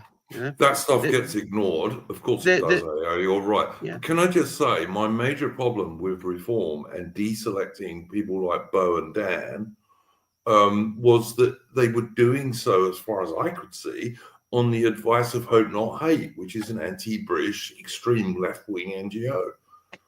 It really doesn't matter who brings an anti-unionist statement to light if you're a unionist party. Well, I have to say, I didn't know that that was the reason he was deselected, and if he was, it makes a little bit more sense to me, at least, if that was true. And I can't say it was because I haven't looked into it. Why was within the weeks I was going to say, why Toss was on a Dan? platform with them? Why was Dan Sorry. at the Lotus Eaters deselected? I have no idea about Dan. By the way, until John, recently. that isn't like a gotcha sort of question. I actually don't know. I don't know why. I heard he was deselected before Bo, before the whole stories about not hating everything I don't know. was connected. I wasn't sure if you knew at all why that. It was only very recently that I found out that Dan had apparently been a candidate at all.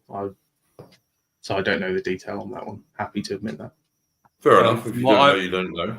Well, from what I remember hearing when it happened, it was because of comments he made over the Manchester Arena bombing from 2017. He basically said we should deport foreign criminals. So, which we should, in my humble opinion. I can't imagine it was put quite in that tone, given the fact that that's part of the reform constitution contract with the people, or manifesto by another name. Yeah, so I have to imagine it was a bit of a different sentiment. And whilst we may have certain sentiments, I think you can express them in ways that are, as Rupert Lowe is doing, you can express them in ways that are more palatable to a majority of the public. I mean, we were saying earlier in the stream, John, as you may have heard, Rupert Lowe's a good guy. I like Rupert Lowe. I don't disagree with him much that he says at all.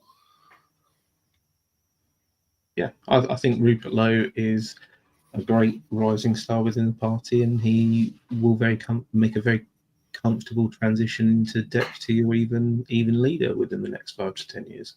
Mm. And that is an establishment that Farage is seeking to set up. You know, he's been criticised as he can't win, can he? Because in UKIP, he was told repeatedly, "Oh, you can't build a party around you. You're a lone wolf. You can't. You know, every time you come in, it's just a Farage show. The whole thing collapses when you leave. You don't set us up to succeed. Blah blah blah." And here he is building a team around him, and now it's, "Oh, he'll sack Rupert Lowe soon because Rupert's showing him up everywhere. Oh, he'll blah blah blah." And it's like, no, he's got 4 competent people around him doing, dividing and conquering, focusing on an individual area and pushing that forward. Why would he get rid of them? There's no sign that that's an intent. He didn't even get rid of Ben Habib. Ben Habib chose to leave the party. Farage, that's true, tight-lipped, didn't comment on it for 6 months. Dr. David Bull was also serving not as a spokesperson, as AI said the other week. They were both serving as deputy leader to Tice. Both of them, when they failed to be elected in the general election that resulted in 5 MPs, were stood down for obvious reasons. Dr. David Bull was fronting their conference in Birmingham. Ben Habib is busy whining on various podcasts. Look, John, I just say this. Look, I like Ben Habib in many respects. He comes out with a lot of very base stuff. But he did himself say that, I left. Before we move on, and I'm going to ask AI to give his opinion on this, and then throw it open to Hitman and Mitch. Before we do that, could I just say, guys, if any of you people in the chat have got super chat questions or something you'd really like answered, you can super chat us on the link that's pinned at the top of the chat. You can do that. And I will have a few words to say before we finish about my 2 streams about Winston Churchill and stuff.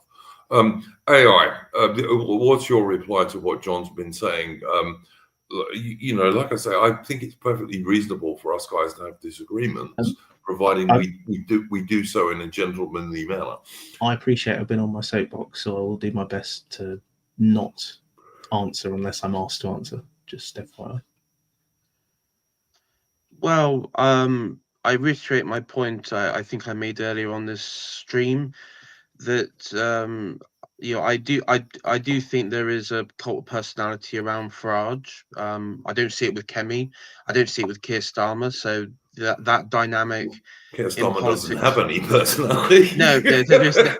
Yeah, I don't think there is any sort of cult of personality in any other party in the UK. I mean, there doesn't seem to be in the Homeland Party. There is. I don't know if there's even a leader of the Homeland Party. I think Kenny Smith is like the current interim stand-in one. I don't know if Don't you think you need? Don't you think you need a bit of that AI? Because I do.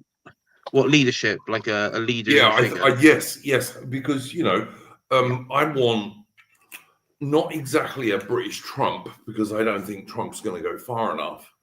But I'd sooner have a Trump than no one. Yeah, I mean, you do need leadership. It can't be 100% democratic. Otherwise, you end up having what was it, the Green Party, right? They where you had like joint or co-leaders or something like that, and of course it doesn't work because one will do one interview, one will do a different interview, and they will have two different policies, and there's no consistency there. So yeah, you do need leadership. But as I said, earlier on, I believe that there is a cult of personality with Farage and reform. I do think it is at the moment the Farage show. I don't know. I'm skeptical if he was ever to leave reform that it would continue, and even someone like Rupert Lowe or whoever would come in afterwards, whether there would be. I think it might just go the same way as UKIP and the Brexit Party. So yeah, I mean, at the end of the day, I think I don't really know what reform what their future is beyond Farage. I don't really see what it can be. The whole thing with reform is that it is there, and you had Rupert Lowe, and there have been Farage and many people around reform have said that they are going to go in next election as to win and to go into government or be the largest party, right? Mm-hmm. So that is their main focus. But going forward beyond Farage, I don't know what that future is. All right. I'll go back to John in a minute, but I'd like to hear what Mitch and Hitman think about this discussion so far. Well, fundamentally, I'm going to be honest, I'm more agreeing with AI than John, but I can see where John's coming from.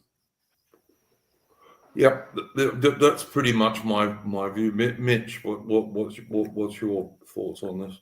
I'm basically going with. Well, I get where AI is coming from, but I'm probably going to get in agreement more with John and also like other guys. I know about Flynn on Twitter and others who say, look, at the end of the day, Farage he's been in politics longer than I've been alive, so I think he knows the way to play the political game, so to speak. Yeah, it's frustrating that he doesn't explicitly say, like, it can be frustrating that he can't be as open as, let's say, someone like myself could be as an add-on. But fact is, let's say for argument's sake, Farage would be in government, right? He would, for example, get rid of most civil servants. So even if, let's say, we got our problems with him, he would still smoothen the road for someone further along than him. I totally agree. Yeah, no, I totally agree, Mitch. I mean, look, my view is Farage gave us Brexit. Now, I think Brexit was a great British victory, which was subsequently wasted because Alexander Johnson persuaded the British people to vote Conservative, which was, that was not. We still don't have a real true Brexit, if you ask me. If we did have a real Brexit, I think it would have been a great British victory. And providing you didn't do what Alexander Johnson did, Boris Johnson, and simply replace European immigration with vast numbers of third-world people. So Farage can win in politics. He's shown that. And he was in a much weaker position when he won the Brexit vote than he is now. That's my view. But but I'm going to pass it back to John for his reply. Yeah, I think Mitch and myself are very much in agreement on many of these things. I'm not. I had my reservations about Farage, certainly coming out of the Brexit referendum into Boris Johnson's successful campaign, and then thereafter. I think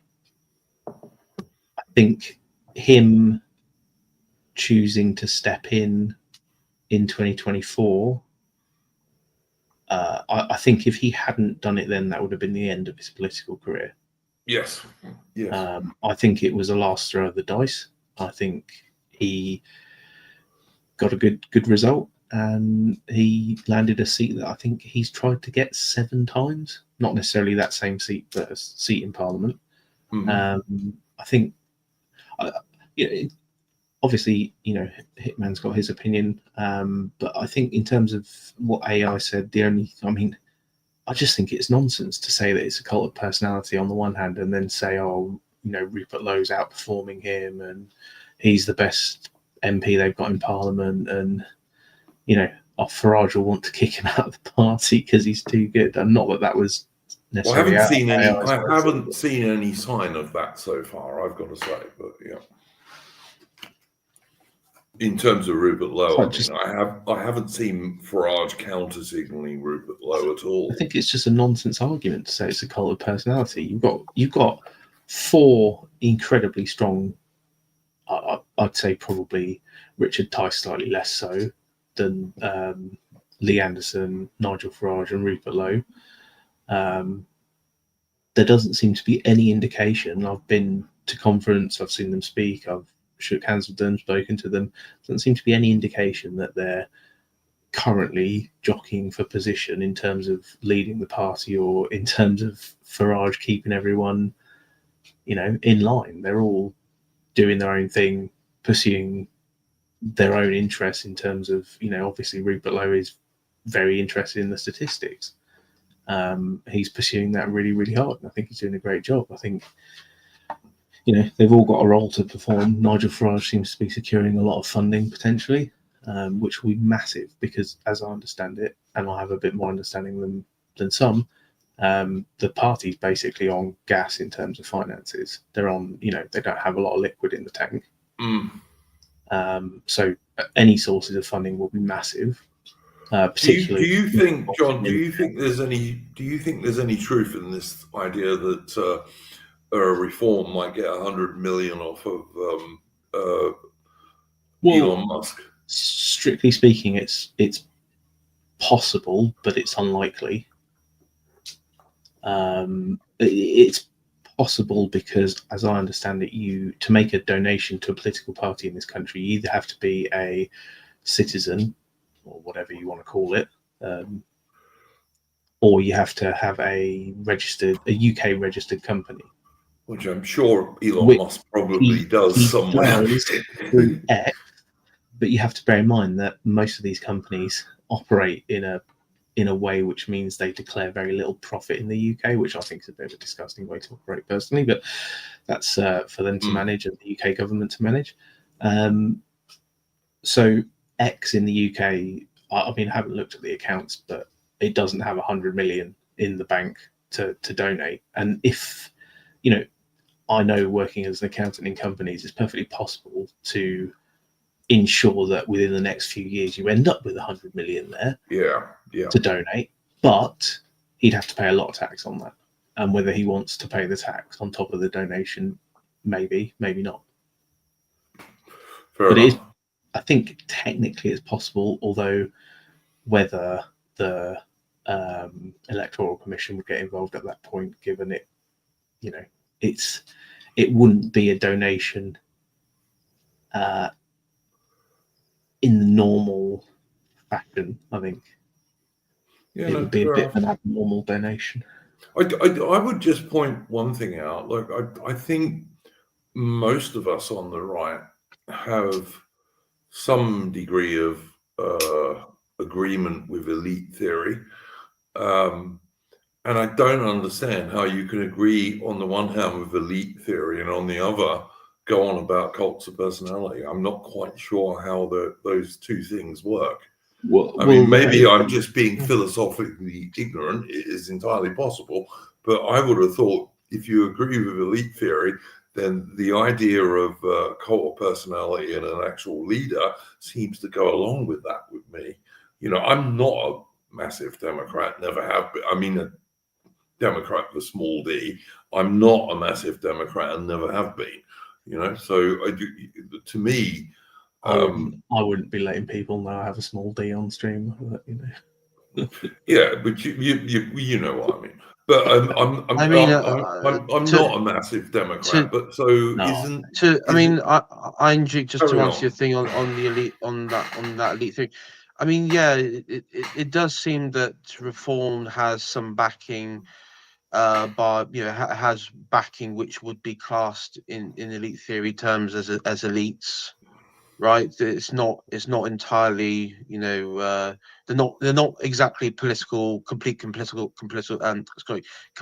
political outsiders. Yes. In that regard. So yeah, that's true.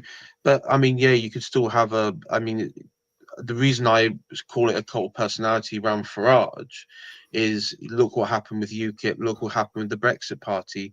He left and the parties fell apart.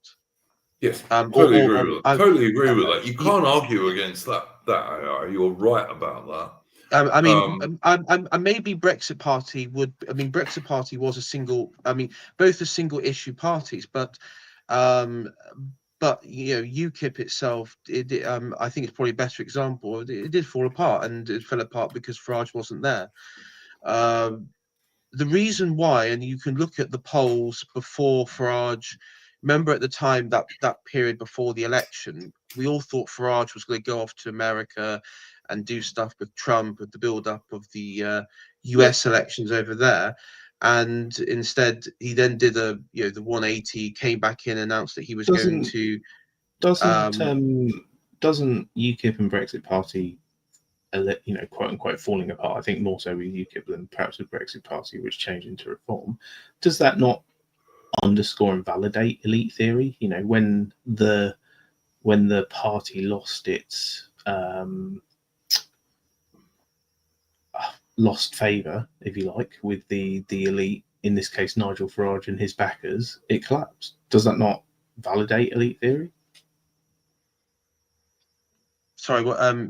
Because the elites backing Farage and he left the party. Yeah.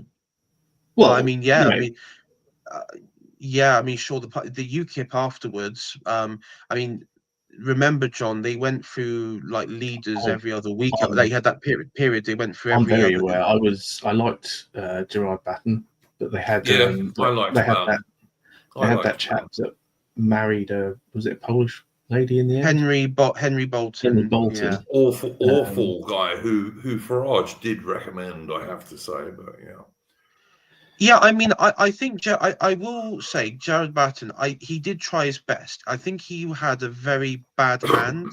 I think he was the last one at like really like because you had that incident. I think Batten was a good bloke. I think Batten at heart was a good man. I don't think there was anything bad about it. I was with them until the end. I did my last vote in the European elections for UKIP. Yeah, every same. vote I ever cast in the European elections was for UKIP. Yeah, I didn't vote Brexit Party in 2019. I voted UKIP as well. And yeah, I mean, when it came down to it, what you had was in UKIP, it was a bit like the BNP in many ways. You just had like petty factionalism that broke out. I mean, if you remember, you had that ridiculous thing in the European Parliament where I forgot his name. I think it was like Wolf or something was attacked by another UKIP MEP and in the European Parliament. So Mudwits, I think, is about right. Yeah. I think there's a great deal of truth in what Caravaggio said there. Look, I will say this. I remember that even when Farage was leader of UKIP, he was getting a lot of problems from the UKIP National Executive Committee and this sort of stuff. I remember that quite clearly. I think And that's why if you look partly at the why he left.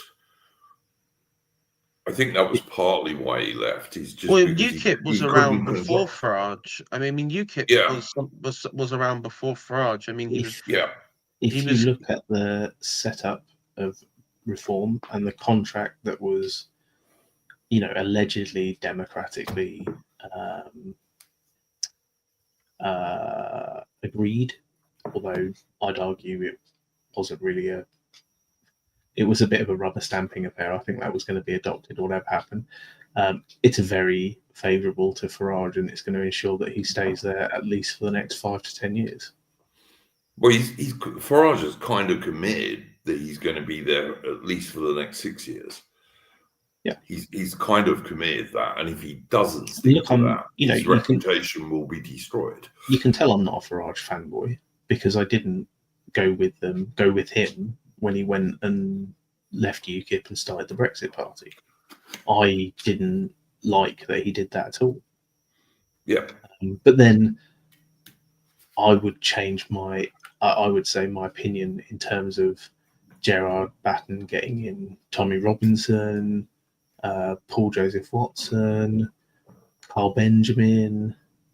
All mistakes. Certainly, two out of three of those at least were mistakes. Yes. There is a big mistake we make because we spend a lot of time online thinking that what the lake we swim in is real life, and it just isn't.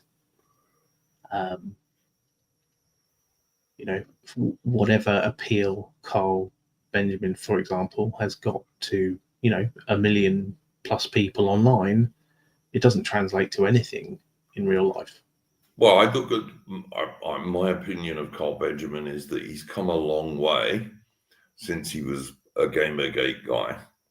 Absolutely. And his problem is Carl himself, he's got some good guys on the lows he is. I really do think he has, but not all of them, and not all to the same degree. And Carl himself, hang on a minute, AI. Carl himself, he takes 2 steps forward and then 1 step back all the time because he's still a liberal. I mean, I've always said, and I said it probably a few episodes back when we talked about Carl, that great content. He's good at creating content and organizing. He set up Lotus Eaters, and there's the History Channel on that is all good. But the thing there is, as Mitch said in chat, is the problem is he will forever be tainted with the rape joke of Jess Phillips. It was a schoolboy joke, and by the way, he made when he was in his 30s. That's the problem. Mitch is 100% correct. And by the way, this is an example, if you ever need one, that despite how rubbish our media is, they can ruin your life forever if you say one wrong thing. And that is why Farage is more careful than most. Yeah, to me that makes some sense. Look, I hope that John and AI will realise that my own position is kind of in the middle between both of you. Mitch's position, I think, is somewhere like that. And I don't think Hitman's way off that either, but I'll ask them in a minute. But this is the point. I don't see any reason for us to get into a verbal fisticuffs over this. I think we can discuss it as we are doing now, but we need to do it in a sane, civilized, and white man manner. And if we do that, I've got no problem whatsoever in discussing it. I think it's important.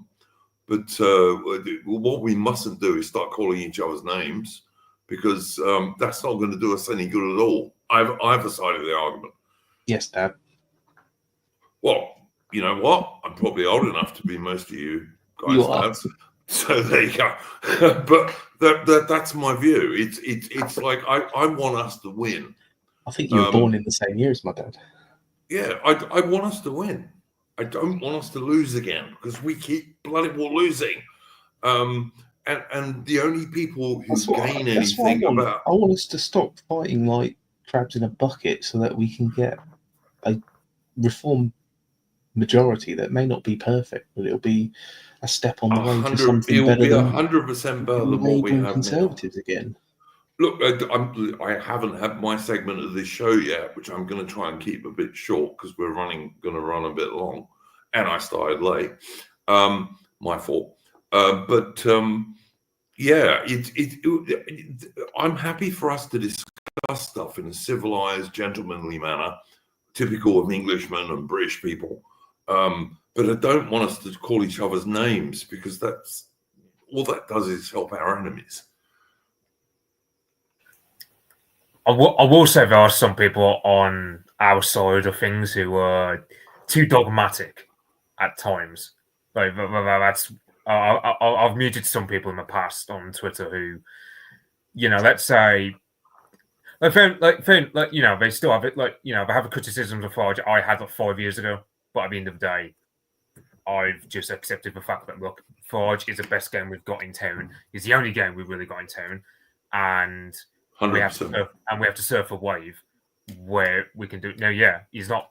Yeah, it's like Trump. I mean, Trump is only deporting illegals, he's not deporting any legal immigrants. So if you want to get technical about it, we've got something further along than what the Americans have got in Trump in terms of Farage. It's just Farage isn't being, because to be fair, I mean, why should Farage get himself in the newspapers all the damn time, except where it's positive? Well, for example, if he says tomorrow, let's do mass deportations of legal and illegal, okay, it's a bit premature because it was years away before the general election. Secondly, you know, why would Farage want to get himself into something that's potentially controversial? And to be fair, Mitch, even people like Steve Laws, who I follow on Twitter, say that this should be a multi-stage policy. And we're a long, long way off from the final stage of it. Yeah, it's like, I mean, it's like the first two stages of it, like foreign criminals and illegals. Well, that's how Farage is promising. Yeah, Reform have already said they support that, and I thank John for pointing that out to me because I didn't know that until he did. But yeah, absolutely. Yeah, it's I mean, Ben goes asking what positive stores. I mean, you've got, for example, you've got membership going up to 100,000. You got Farage and Reform outpacing the Labour Party according to that Find Out Now. You've got Farage is one of the only reasons we're even talking about illegal immigrants. Agreed. He was one of the people who put that into the Overton window. Absolutely true. Vote in the Channel, filming for GB News before anyone even really had any idea this was going on in any great volume. Yeah, no, I don't disagree with that. I don't disagree with that. Yeah, and final point was what was it? I mean, to be fair, I will say this. I mean, in terms of like cult of personality point that AI raised, to be fair, I think Farage did say Matt Winston Marshall interview. He did say he was going to delegate a lot more because the thing is, he could afford to have a cult of personality moment back in 2019 with Brexit, but nowadays he has to delegate some stuff to people below him. Like Rupert Lowe, for example. But there's a guy I follow who says basically Farage is trying to do like a right-wing version of Tony Blair, where he's basically Blair. Then you got Rupert Lowe, who's basically a Prescott. He engages a base. He offers. So when Farage does something that's controversial, let's say welcome Tim Montgomery, which some people online don't like, and I can see why, because Tim Montgomery of that Syrian refugees comment. But at the same time, it's, you know, I will say, yeah, I think that's it. Like, yeah, I don't disagree with you, Mitch. I think your comments are all very sensible. Hitman, what anything to say about this stuff? Well, we'll just have to see what happens, don't we? I mean, I Yeah, hope that's if my we get famous line. Time will tell. yeah, well, you know, I mean, if we do get a reform government, I hope they do actually fix things. But I can't say I've got high expectations for it. We can only see. I But think we it have depends. no one else to vote for at the moment. I mean, even if you're a big Homeland Party supporter, they have said themselves not going to be running MPs at the next general election. And the people who say, "Oh, there's no point in voting," well, you guys might just as well go give up because nothing else. What do you think? There's going to be a revolution? This is Well, no, I think- no, I'm not expecting a revolution. I'm just saying I haven't got great expectations. And if they beat No, those no, expectations, then great. I am prepared to be disappointed. Absolutely, Hitman. I really am. But if reform does do what they say and reduce net immigration to zero, that is an enormous advance just on its own. And anything else they do will be a bonus.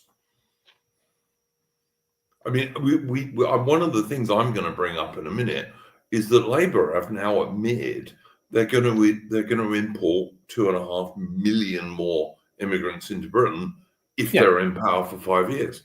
And They've admitted this. 5 in 7 of the 1.5 million homes they plan to build will go to new immigrants.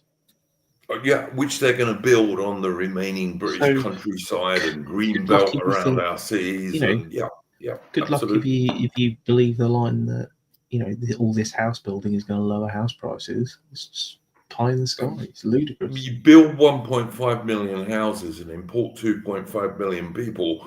The economics do not require you to be a math genius. They don't. But yeah, that's my view on that one. I mean, listen, I have disagreements with things that Farage and Reform come out with, but there's no party that is the Iron Duke party. It doesn't exist. AI, I need to let you have a comeback on this, but all I ask is that we can discuss this stuff without, behaving like third world people.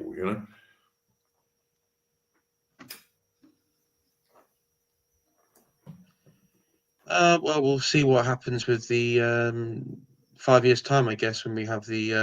Oh no, wait. Probably nearly 4 years' time. I hope 5 it's years' time less with the than that, general by the way. election. AI, I hope it's less than that, but yeah, okay.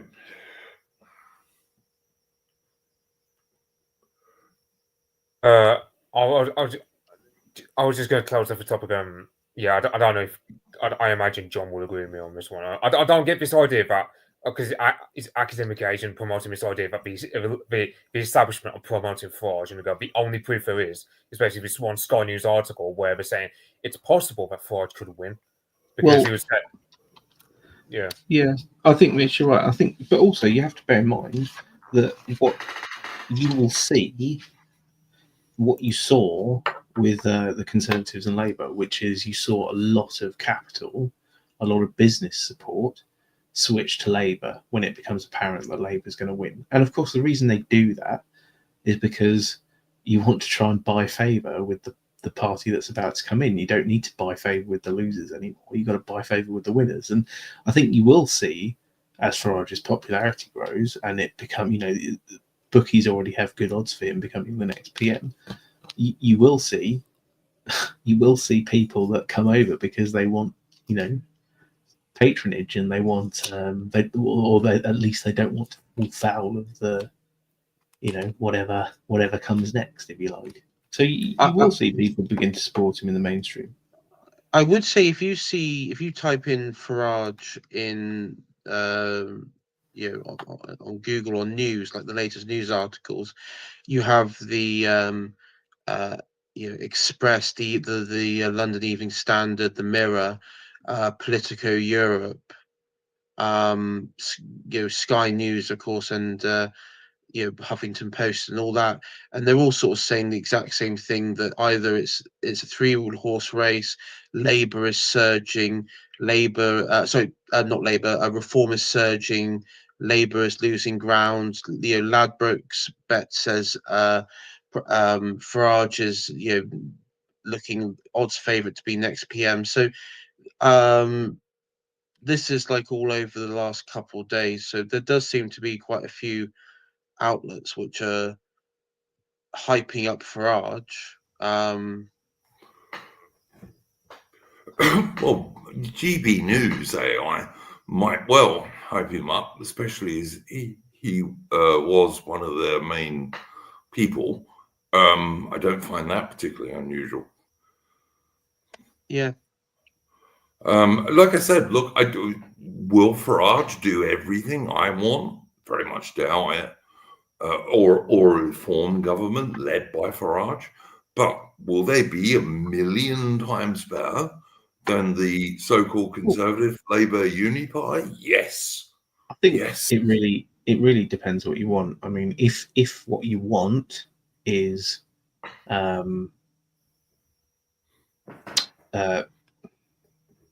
deportations of illegal immigrants, if what you want is a reduction in legal migration, if what you want is a leveling of the playing field that has the possibility of meaning that people who only came here for a leg up are going to go and look somewhere else, which might achieve, a net outflow, which, if they've got a net zero, yes, that might well mean it gets replaced with hope, and if that is the case, one would hope it would be with higher quality people. That is a possible consequence of an outflow of people, because unfortunately that's what net zero means, for good or for ill. Will that rhetoric change once they've got it? I don't know. If what you want is to go back and deport everyone that's ever come here since 1950, I think at best you use them as a stepping stone, but at worst you're going to be disappointed. And to be clear, I think the first one is better aligned with a majority of people in Britain, whether you like that or not.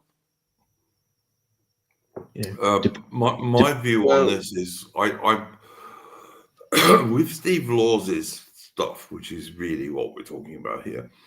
I go absolutely as far as 0.6. Yeah. I mean, you want to get rid of illegal economic migrants. They should all be sent away. You want to get rid of all serious foreign criminals, obviously, all sent away. As far as I know, reform pretty much support both of those. I think anyone who gets a custodial sentence.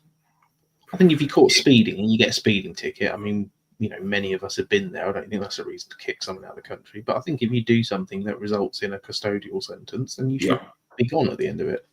Yeah, fair enough. If you're a foreigner, I've got no problem with that. I have no problem with economic incentives for immigrants to go back home. I think that's a good idea. I've got no problem with stopping people importing their whole families. That's a good idea. Students supposedly who come over who then bring all their family in. I mean, why? You've also got stuff like how can I describe this? You've got situations where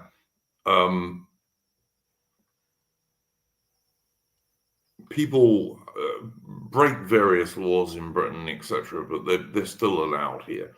That stuff, again, they should be gone, all of them. But we are so far away from even that. Yeah, let's get a reform government, because, as John rightly said, you can at least treat them as a stepping stone.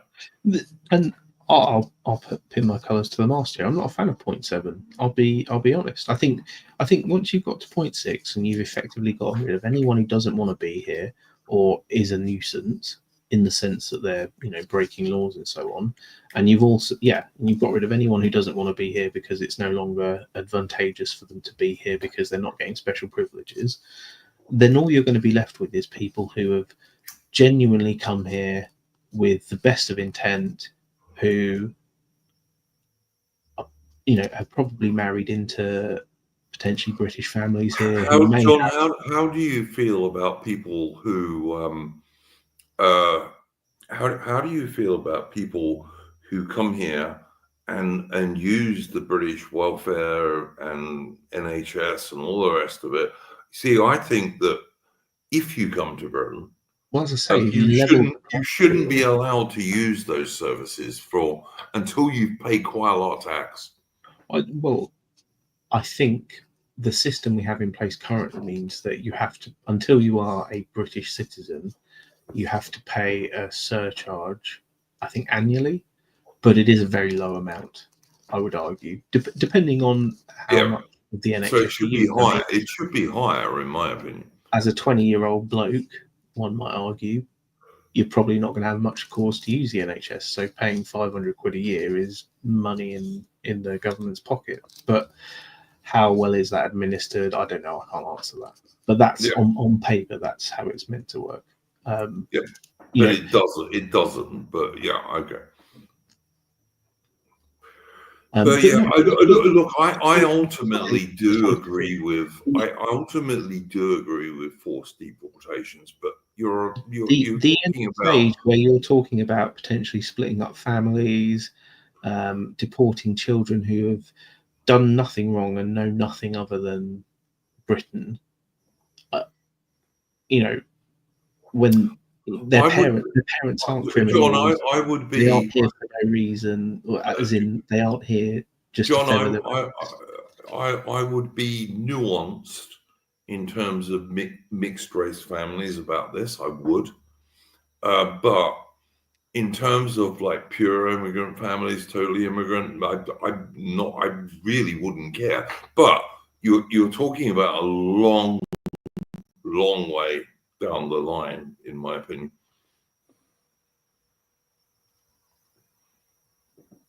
You're talking like 20 years time. I don't think you'll get to that point, because I think if you delivered 0.1 to 6, you would remove enough, voluntarily or otherwise, such that you got to the point that the majority of the British public wouldn't see the need for any more. And if that was the case and it was true, I might support it. I'm a wait and see guy on stuff like this, you know. If the majority of the British public were in favour of more than what, say, Reform are offering, for example, Homeland would have more than 500 members, 600 members. Well, yeah, now, John, to be fair, all right, 10 years that might change. The only way I would see it changing is if it got significantly worse. Yeah, exactly. Which it could. If we don't get rid of the Uni-Pie, the so-called Conservatives and Labour, who are basically a Uni-Pie, and I think you'd probably agree with that mostly. If we don't get rid of those guys, in 10 years' time, it could be significantly worse. I will say, I mean, you know, that Altrincham situation where Reform could well win because that middle class area has been dumped with like 300 male migrants right next to girls only schools and so on. Mm-hmm. So things are going to get much worse now. Again, AI robot in the chat saying if people leave, then services will become more plentiful. People will see this joy. It will lead to people wanting more of it. Again, I don't think you're going to get a great clamour for people deporting the people that they go to church regularly with and they like and happen to have parents that arrived from the Caribbean 70 years ago. It's just not going to happen. Yeah, there is no appetite for that. John, I agree with you about that, but that is a very, very small proportion of immigrants. Very small proportion. You know, if you're talking about people you go to church with, that is a very tiny proportion of immigrants. It really is. Do you disagree? As I say, well, this is partly my point. If you do 1 to 6, you will get rid of anyone who's here illegally. You will get rid of anyone who's here criminally. You'll get rid of anyone who is behaving criminally, who can be deported because they're a foreign national or whatever. You will get rid of people who only came here because they saw it as a free meal ticket or whatever. You will only be left with, at that point, the people who wanted to be here for good reasons, who came because they were invited, who've never done anything criminally wrong, who probably are well known or liked by people in their immediate community, who have settled down, who have started a family, who may have intermarried. That is all you're going to have left. And if you think the British public, by and large, other than a few lunatics, would see all of those people ripped from their homes kicking and screaming in the middle of the night or whatever, well, then you may as well you just go move to Russia, for goodness sake. That's what you know. The Russians don't do that, but all right. Look, I will just say this. I largely agree with what you're saying, John. I largely agree with it. And I think, you know, Britain could turn itself around by the time it gets to 5 or 6. If other things happen as well. I mean, there's a lot of other stuff has to happen. You know, like the BBC has to be defunded. The civil servants have to be cut at least in half. By the way, defunding the BBC is something Reform are keen to do as well. And yeah, and I support that. Is half right. They weren't invited by the likes of me and him, but for better or for worse, I would argue for worse, our government did create a system in which they were effectively invited. Yeah, look, I'm going to disagree with you on that one, John, but I think it's so far ahead. I don't know why you're disagreeing with me. Well, because I don't care what Harold Wilson did, for example, or Ted Heath, because I despise them. Well, and they were not representing the British a good thing. I'm saying it wasn't me or you, but I am saying our government, whether we like it or not, did invite these people by setting an immigration standard that allowed them to go. A government that was ignoring what the British people wanted, and I think ultimately we have the right to get rid of those people. Vex Peril is falling for this pitfall again. Integration, sure. Okay, I'm not disagreeing with you. What I'm saying is, if you believe it's impossible for people to integrate, which, by the way, Enoch Powell didn't, and Enoch Powell is usually a pillar of, you know. Yeah, but he thought only very small numbers could do that. It doesn't. Yeah, okay, fine, but that's not, and that is the argument I'm making. That is the argument I'm making. Okay, if you do this is 1 to 6. I've been on at least a couple of streams with you when you were going through Enoch Powell's book, and yeah, he said you could integrate people, but only in very small numbers. That was his main point, and it was his correct point. Hear me out.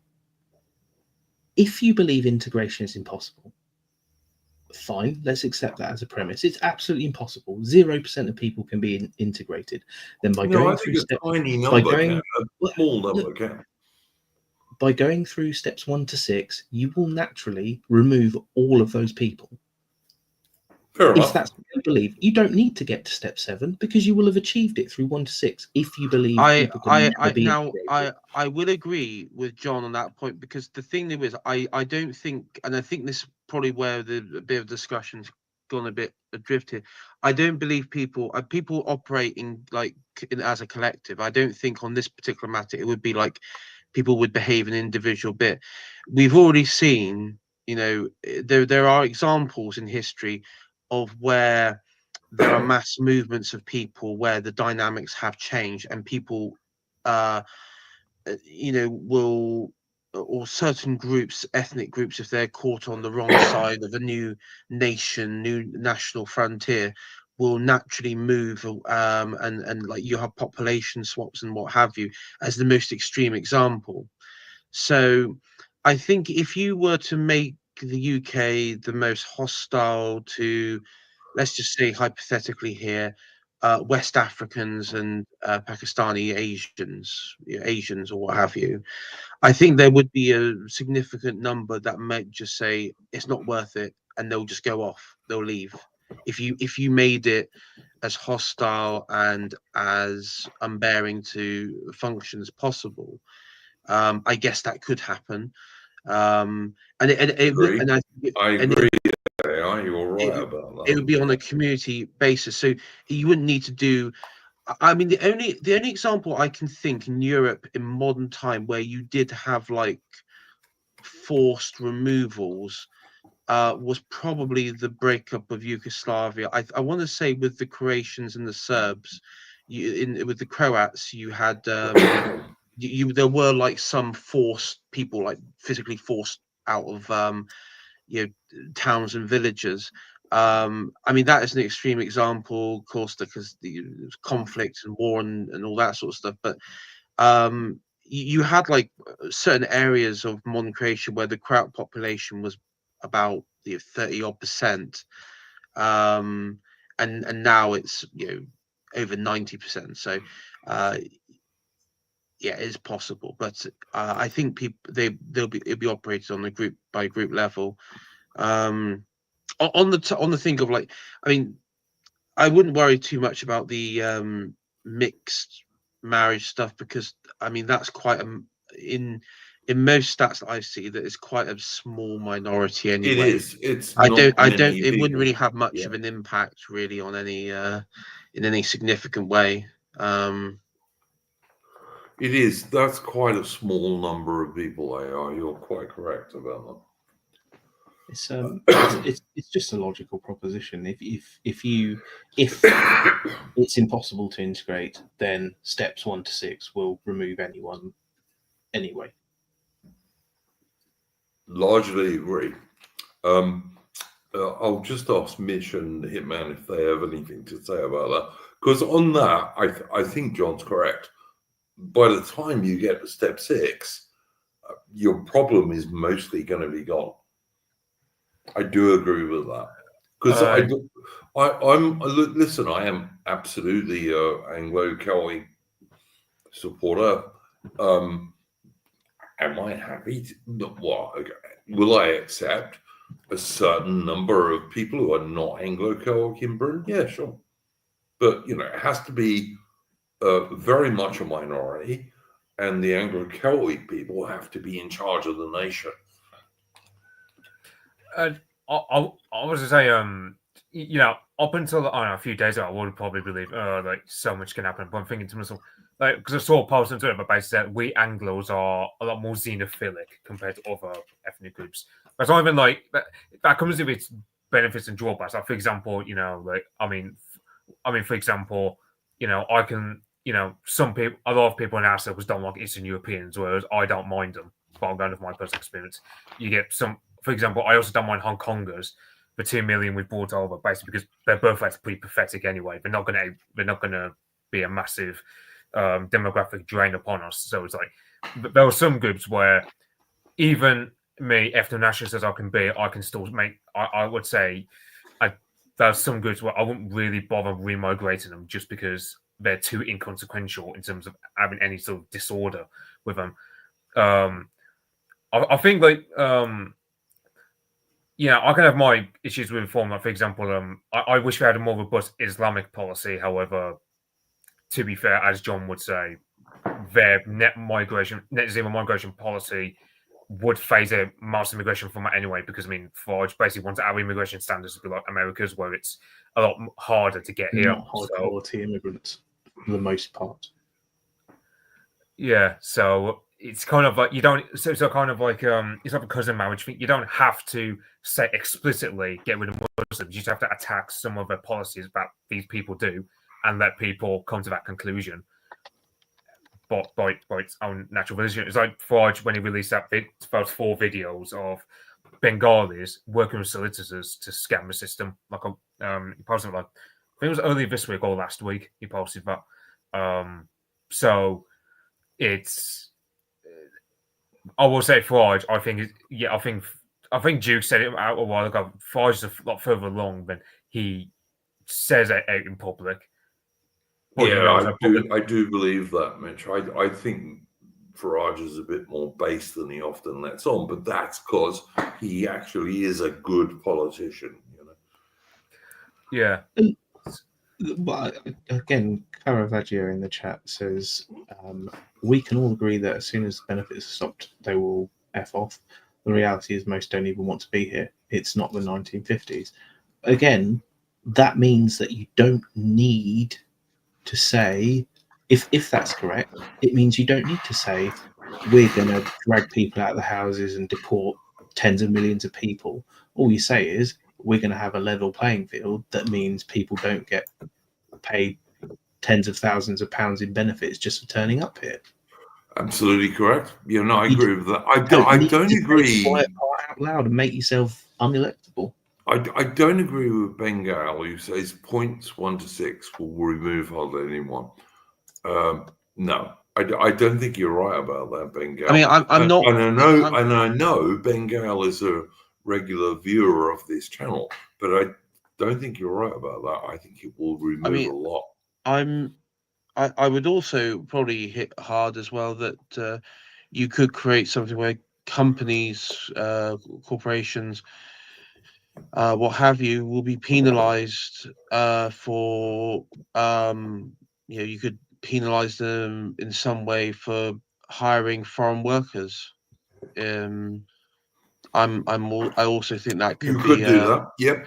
as a That would be quite a good law. You could bring something in like that for sure. I'm agreeing with you, AI. I think you're right. I'm just going to answer a little bit. So, on the topic of Farage can't win the next general election, to be fair, Labour only won the last election because of low turnout. If turnout goes up to something like 70-odd%, I can see the Farage winning the majority because there's no enthusiasm for this Tory party.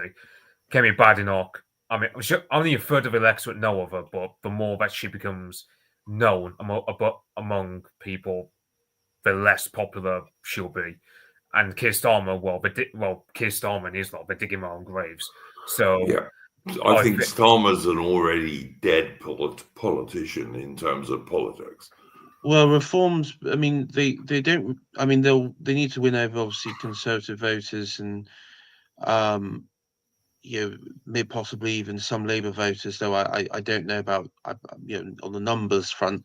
I think AI. Sorry to interrupt. AI. Sorry to interrupt you, but I think reform will get more traditional white Labour voters than anyone else, because these are the guys who voted for Brexit. These are the guys who voted for Farage before. But I mean, as Mitch said, turnout was low at the last general election.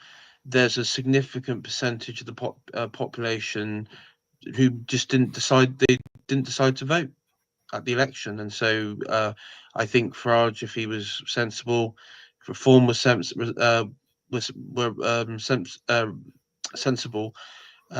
they should be focusing on those who didn't turn out and vote last time, and make sure they get that block out to vote for them. I don't see them returning to that. I mean, the Tories are dead anyway because they're not going to win back any voters anytime soon. Even if reform does nothing, even if Farage does nothing, I don't see Badenoch going anywhere. Yeah, you're right. I agree. Hitman, you haven't said anything for a while. What's your opinion on this? Well, ultimately, I mean, in terms of the stages of immigration, I agree that 1 to 6 will remove a hell of a lot of them, and 7 may not be necessary, but we'll have to see. That's my view entirely. Thank you. That's entirely my view. Yeah. If it removes enough, then we don't need to do 7. No, exactly. The object is that the Anglo-Celtic real British people are in charge of their country. If we get that, then we can stop. But there's other things we have to look at, like Anglo-Celtic birth rates are bloody appalling. We have to try and work on improving that.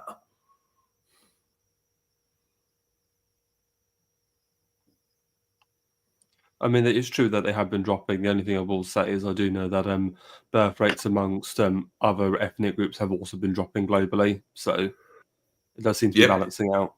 Yeah, for sure. Overpopulation is horrible. I mean, if you look in animal populations, they will trend with supply of resources, for example, and supply of resources aren't as great as they were, say, 40, 50 years ago. So naturally, particularly John, because we won't use some of them. But yeah. Well, yeah. But I don't want to live in. I don't want to live in a Britain that's got 80 million Britain in it. If I'm being perfectly honest, I think 40 million. I totally agree, mate. Yeah, 100%. I mean, Britain is designed to take 50 odd million people. That's what it's designed to take in terms of its size.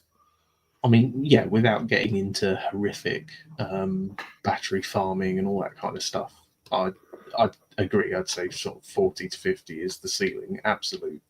Yeah. I mean, I remember, John, from the time I was a very little boy, and the first time in school I was told the British population, it was, and this would have been in the early 1970s, it would have been 54 million. And for most of my adult life, it went up 2 million. Look, I remember, I think in the year 2000, there or thereabouts, reading like a Guinness Book of Records that said, you know, we hit 6 billion people. And then within the last 20 years, we've ended up at what, 8 to 9 billion, something like that? Yeah, it's craziness. I mean, that is too big. But the point I'm trying to make is for the British Isles, from, I don't know, let's say 3 decades, Britain went up from 54 million people to 57 or 58. And almost all of that was immigration. Mm-hmm. And now what are we on? 65 or something ridiculous? Well, I think supermarkets estimate we're 70 plus. It's just ludicrous. It's just too many people for the British Isles. Yeah, it's. I think like I don't know if you saw that Max Temper's video where it's like that Ben Judah fella saying at the minimum there's 600,000 illegal immigrants in London, because basically you get these houses where it's like, I don't know, let's say 4 bedrooms. It's like a shed in the garden, and there's like immigrants coming out of every. You know, there's one under the stairs. I used to do some ministry for my church, and we had a chap who'd come who was Romanian, I think, and we ministered to him because that's what you do as a Christian. And he was living in a house that must have had about 12 other blokes in. There was one living on the kitchen floor, there was one living under the stairs, there was one living in the sitting room floor. It was just insane. Yeah, it's not what you want for a country. It's not what you want. You know, you don't want Britain covered in poxy little boxy cheap crap houses, because why would you want to live there then? You know, to me, Britain is the green and pleasant land. So you can wander into Kent or wander into the Midlands, and there are these beautiful countryside farming areas, and if you don't have those, you don't have your country anymore. Yeah, I will say this is one thing I can tell you from personal. So when I was in Jimmy general election, I was dealing with a few Green Party types.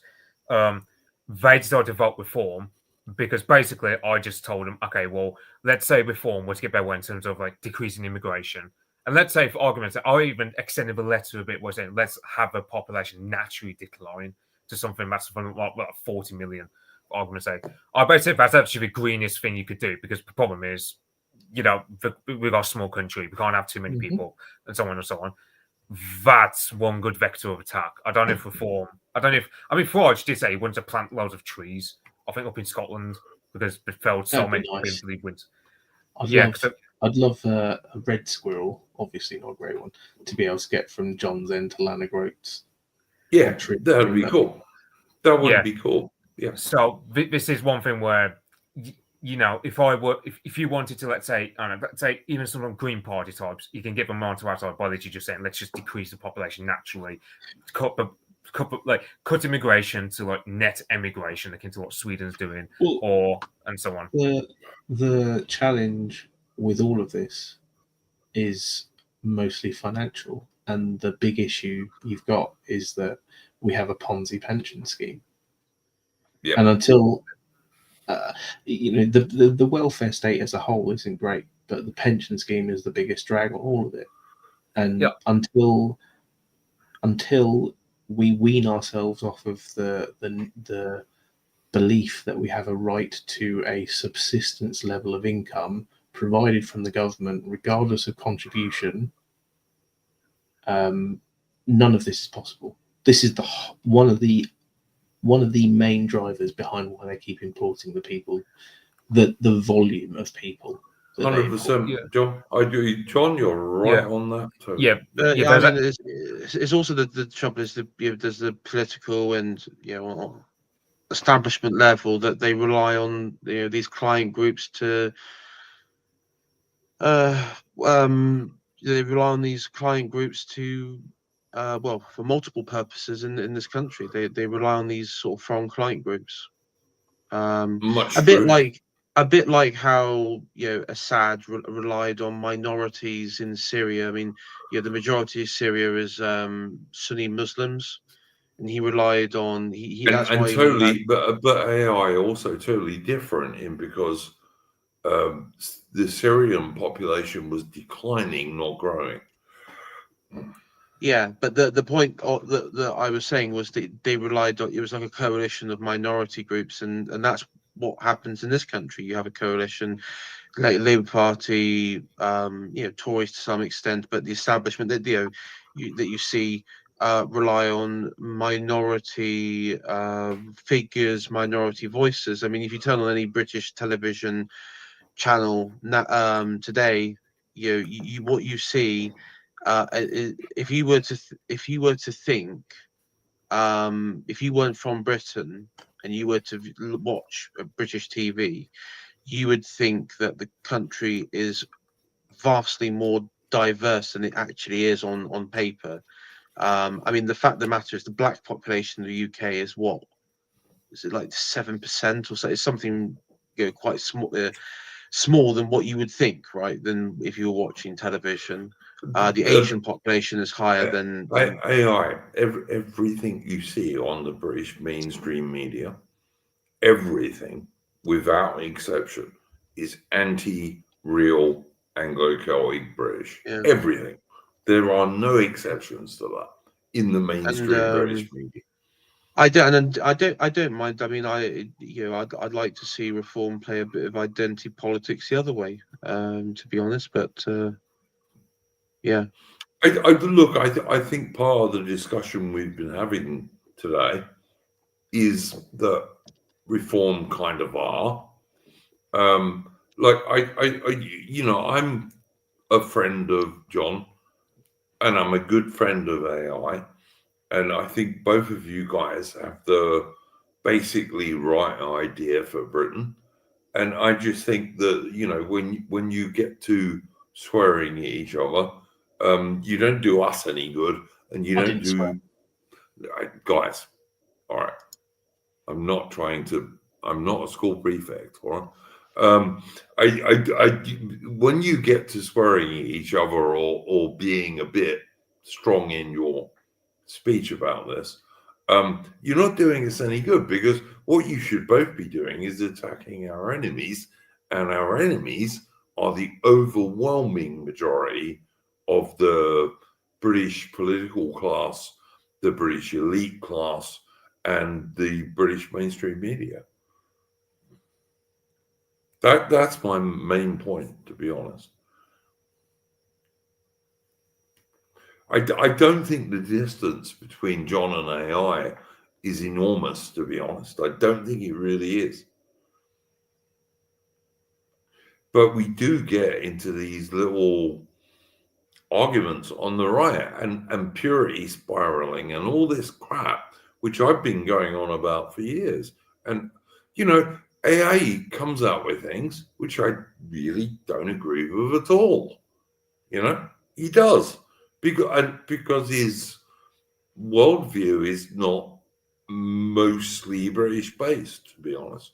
It probably is mostly British based, but it's not entirely so, if that makes any sense. But yeah, I don't think there's enormous distance between John and AI, really. They have disagreements on peripheral stuff. And I just think if we're going to win power, which without power, we can talk on this channel for 201 episodes, which we have done, which goes back years now. If we don't win actual political power, we can't change anything.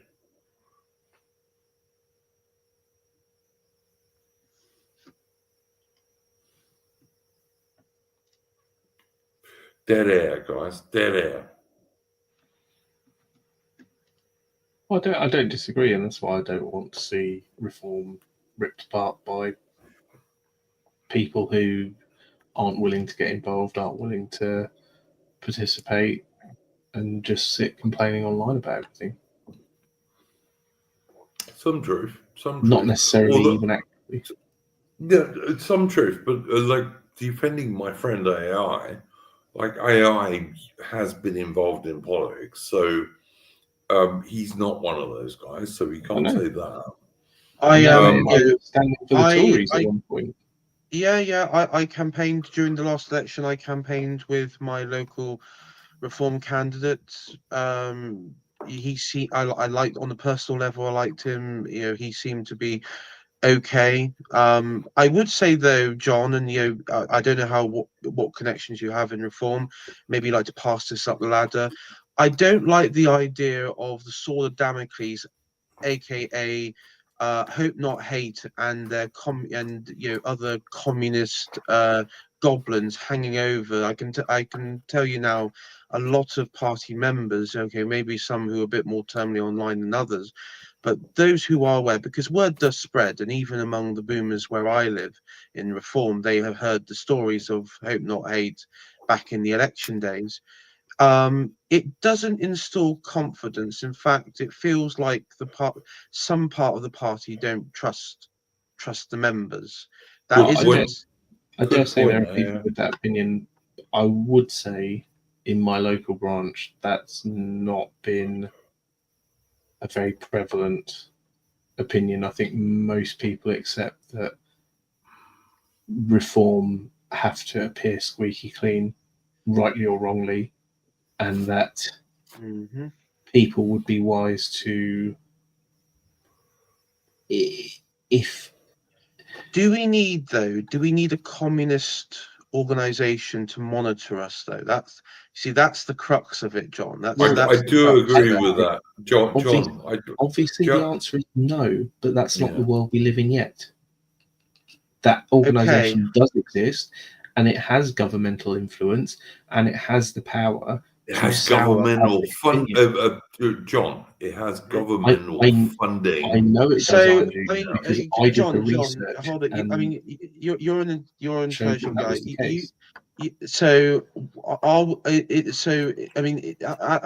the crux, then, you know how China, right? China has their elections, and you have the Communist Party of China, and then you have all the other parties which are aligned with the Communist Party. Is it just that, well, the criticism, and I don't think this is unwarranted at all with reform, is okay if we're just going to be people who campaign and get involved with reform, if we're just going to be controlled in the shadows on some level, and you could argue, and you probably argue, well, it's not so much control, it's a minute detail, what have you, but influenced from the shadows by a communist organization, on a government organization, then you're not exactly a political force. You're not a political party. You're just let's talk to the example I've already given and has been brought up on the stream. If someone makes comments that undermine the party because they are categorically against the principles of the party,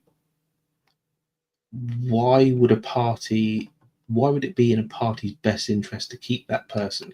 Let's ignore where the information comes from for a second. Why would it be in the interest of a party to promote and platform someone who is against some of the core values of the party, like unionism?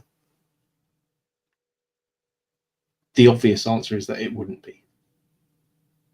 Well, I'm not going to. So the reality is, my response, John, to that. Well, that's very evasive. My response, John, is, and you can pass it. You can. This is. I'm going to give you some free advice here. I'll give you some free advice, and you can take it, leave it, ignore it, do what you want with it.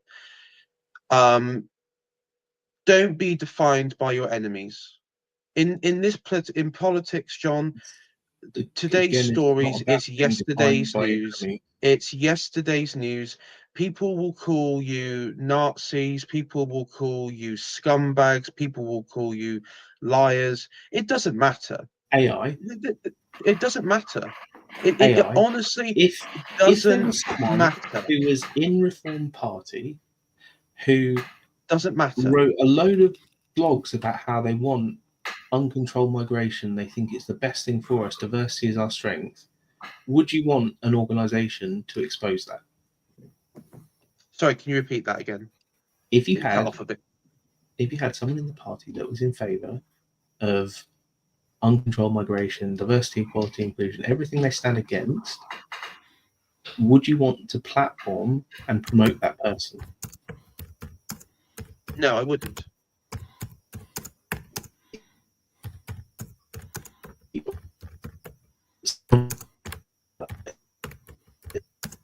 Because I understand what I want. The reform people who vote reform, who are patriots, understand what they want for this country, and they understand who are the threats of this country, both foreign and definitely domestic, and that is it. We don't need to go around in circles and defining what is a domestic threat, who our enemies are, because reform voters do know. And listen, I don't believe reform voters are wet Tories who are easily led and idiots or anything. They are patriots, and they want the best for this country. Of course, I believe that. I don't believe that they are, on board with hope not hate and all these crowds. But John, like you, we have been involved with reform, and if we are, and I'm subscribed to reform. It's not a party structure like the Conservative Party or UKIP or any other political party, but I'm not going to stop. Sorry, how is it not? Well, it's a subscription service, for example. It is a subscription. How is that any different to the subscription you paid to the Conservatives for many years? Explain it. It is. Well, I mean, I would say years and years ago, when I was in the Conservative Party, I would say that I had more. There was more resources readily available. There was Because more local. Hold on. There was more locally sourced information. I mean, there is a question. Okay, there is. It feels more of a subscription service than actually party membership stuff. That might change. Who knows? But at the end of the day, 20 years ago, you wouldn't have even got a say on the leader of the party. Okay, but it's not 20 years ago, though. I mean, fuck, John. I would take Britain 20 years ago than Britain 4 years ago. So why are you arguing that the subscription model is in any way different to what it is for the Conservative Party or the Labour Party? It's because you don't understand that there is no difference now. Hang on, guys. Can I just ask? John, you are distracting. You are focusing on trivial matters like subscription. I'm responding to what you're saying. Hang on. Okay. Gentlemen, please stop. Behave Please in bad stop. faith. That doesn't matter. Whoa. Hold on, Andrew. Hold on. No, I will not stop. This is my stream. Please stop. Why is this subscription model all that important to you, AI? It's not important. I just said it in passing. This seems to be important for a couple people on here. Because I mean, I You're believe the only one it's who been brought it used as a point of attack in previous thing. I don't really care if it's a subscription model. Look, I don't care. I Why get bring the it up? party needs money. That's what it. That's what it is. Every party has membership by subscription. Pretty Okay, much. cool. Pretty much. Okay, That's true. okay, Yeah. cool. It's a subscription. I don't see much of a party structure though organized. There's It 400 branches. There are 400 branches, but I don't see much of a coordination on the local level. Or I haven't experienced it on my local level. I don't know what it's like in other counties. Why does that matter, AI? Listen, AI is a good friend of mine. He's a regular on this channel and will be as long as he wants to be. But I'm asking you, AI, why does that matter?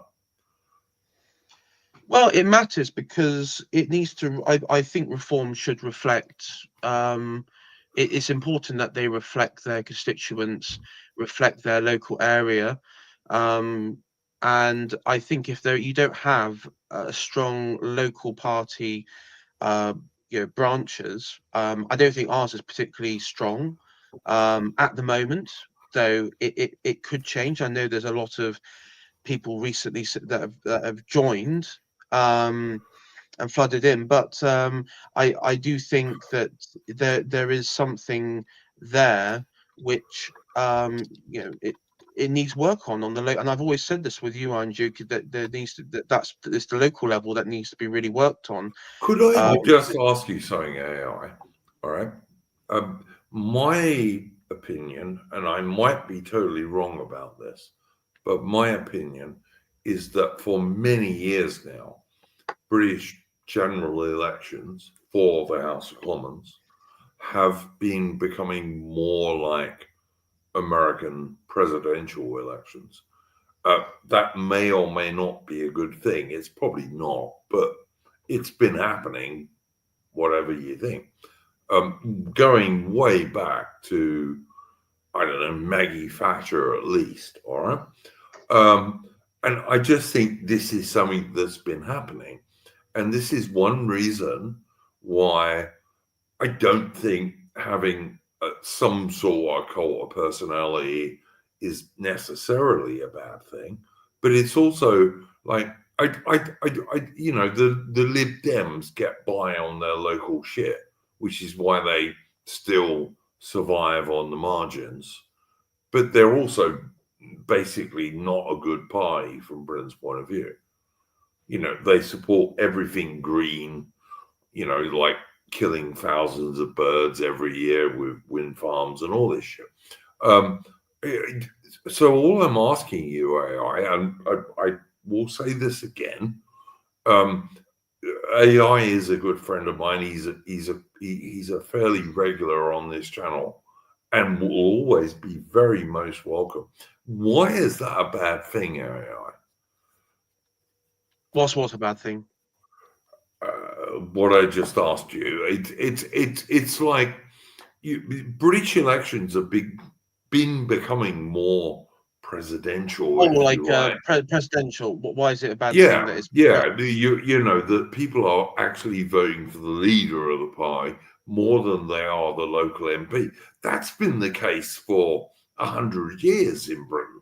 You know. Well, I mean, if reform, as I said earlier, and I think we've already covered this ground, but if reform just becomes the Farage party, and has the same trajectory as UKIP and the Brexit party as before, then the foundations are pretty. I would believe, be pretty weak. Even if they was to say win, and let's just say Farage, there's a health problem, or he quits or something, then reform,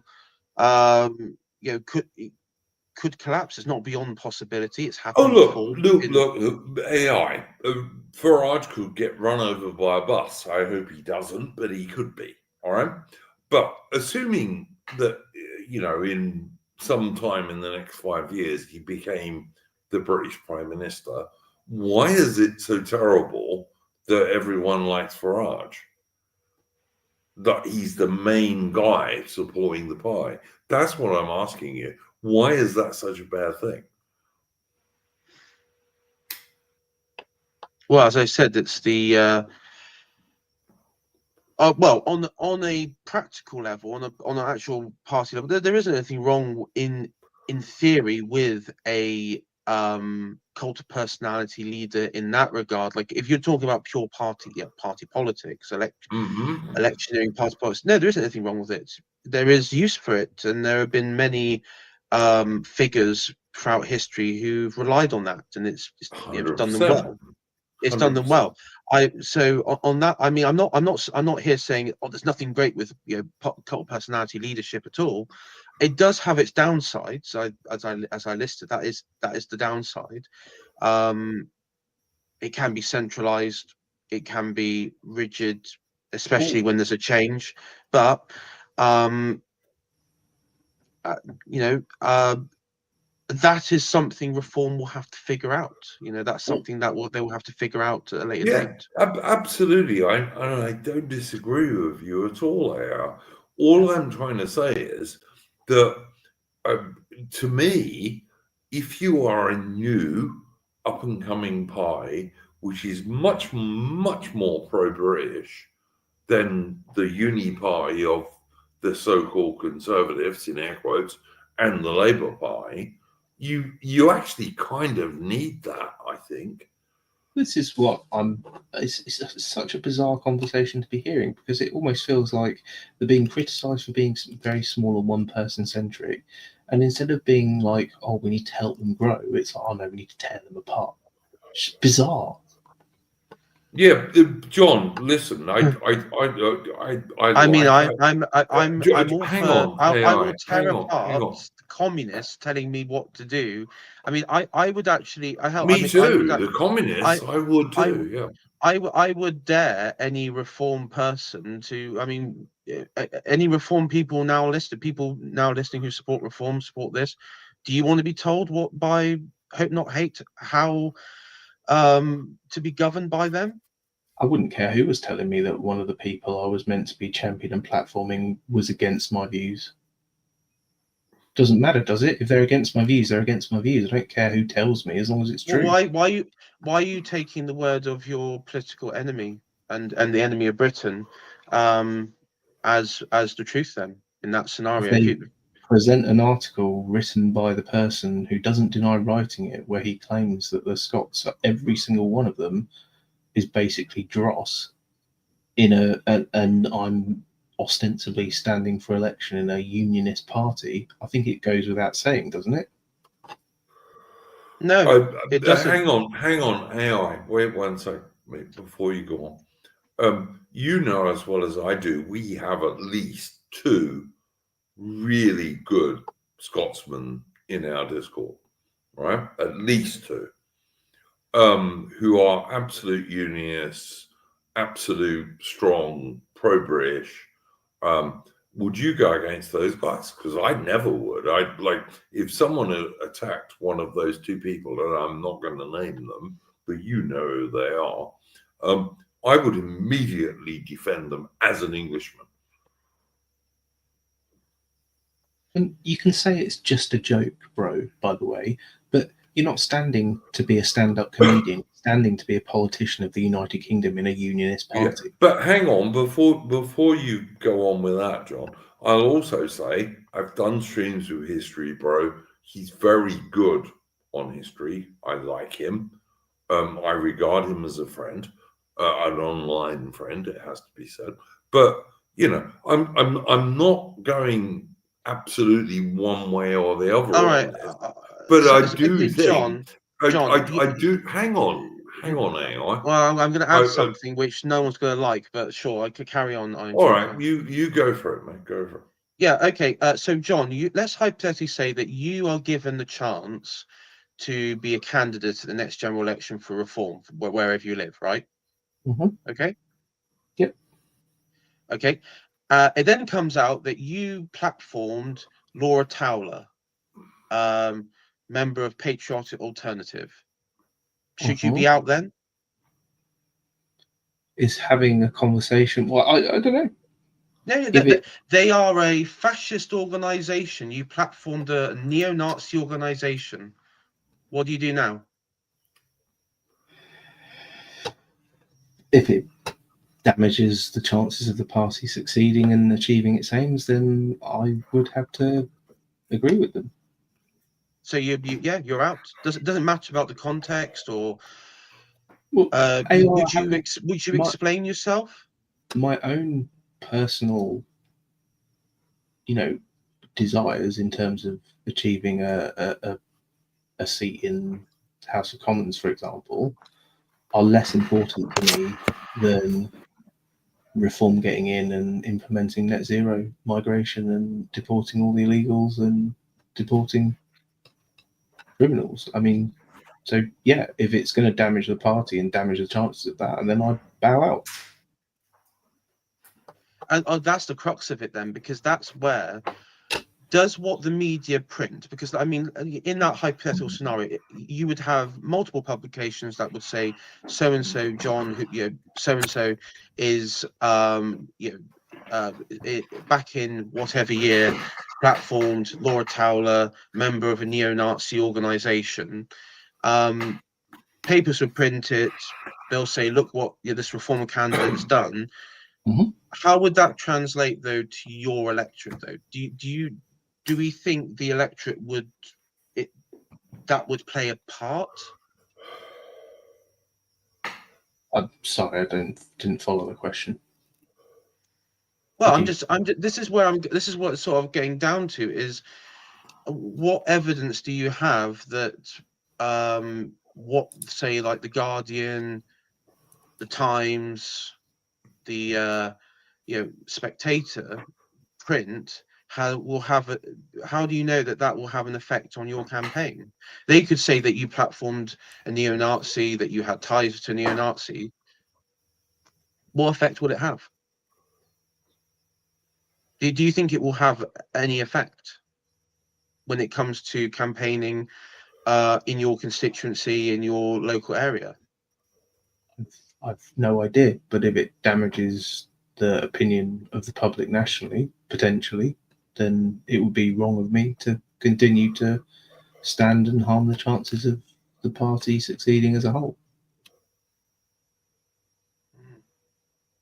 I don't know what you want me to say. I'm not. The trouble is, John, is that it makes that sort of course of action. I understand what you're saying, throwing yourself on the sword to be a greater good and all that. I understand. I do understand that point of view. Obviously, I would seek to defend my view, which is that I don't necessarily subscribe to everything Laura Towler believes, but I was interviewing her on the premise of free speech and that I believe she has a right to say that. Now, Reform Party is ostensibly a party that believes in free speech, and I guess, like Bo, I would hope that allowed me to have some leeway. I didn't go out and say on that stream that I agree with everything she says and I agree with the aims of Patriotic Alternative and I'm their number one fan. I was interviewing her from the perspective of an interest in the case that was going on at the time surrounding Sam Mellier. Which is totally reasonable, and Sam Mellier, by any standard, is a British political prisoner. He is.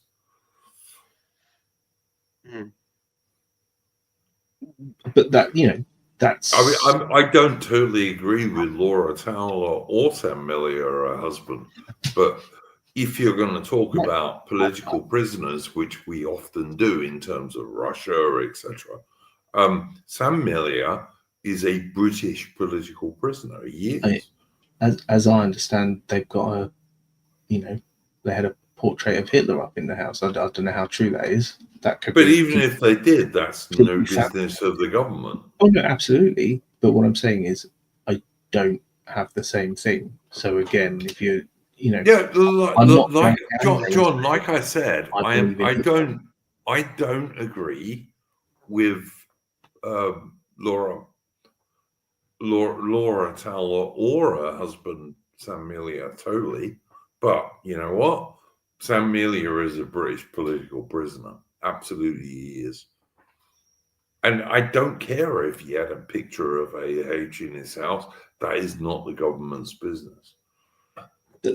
That wasn't what I was strictly getting at, but that's fine. It doesn't really matter. I mean, again, it feels like we've got a bit off into the weeds here. I don't believe. I do think we are purity spiraling as the right does constantly. I'm Duke. It's nearly 1 o'clock with us in the UK. I know, man. I know. I need to head off now.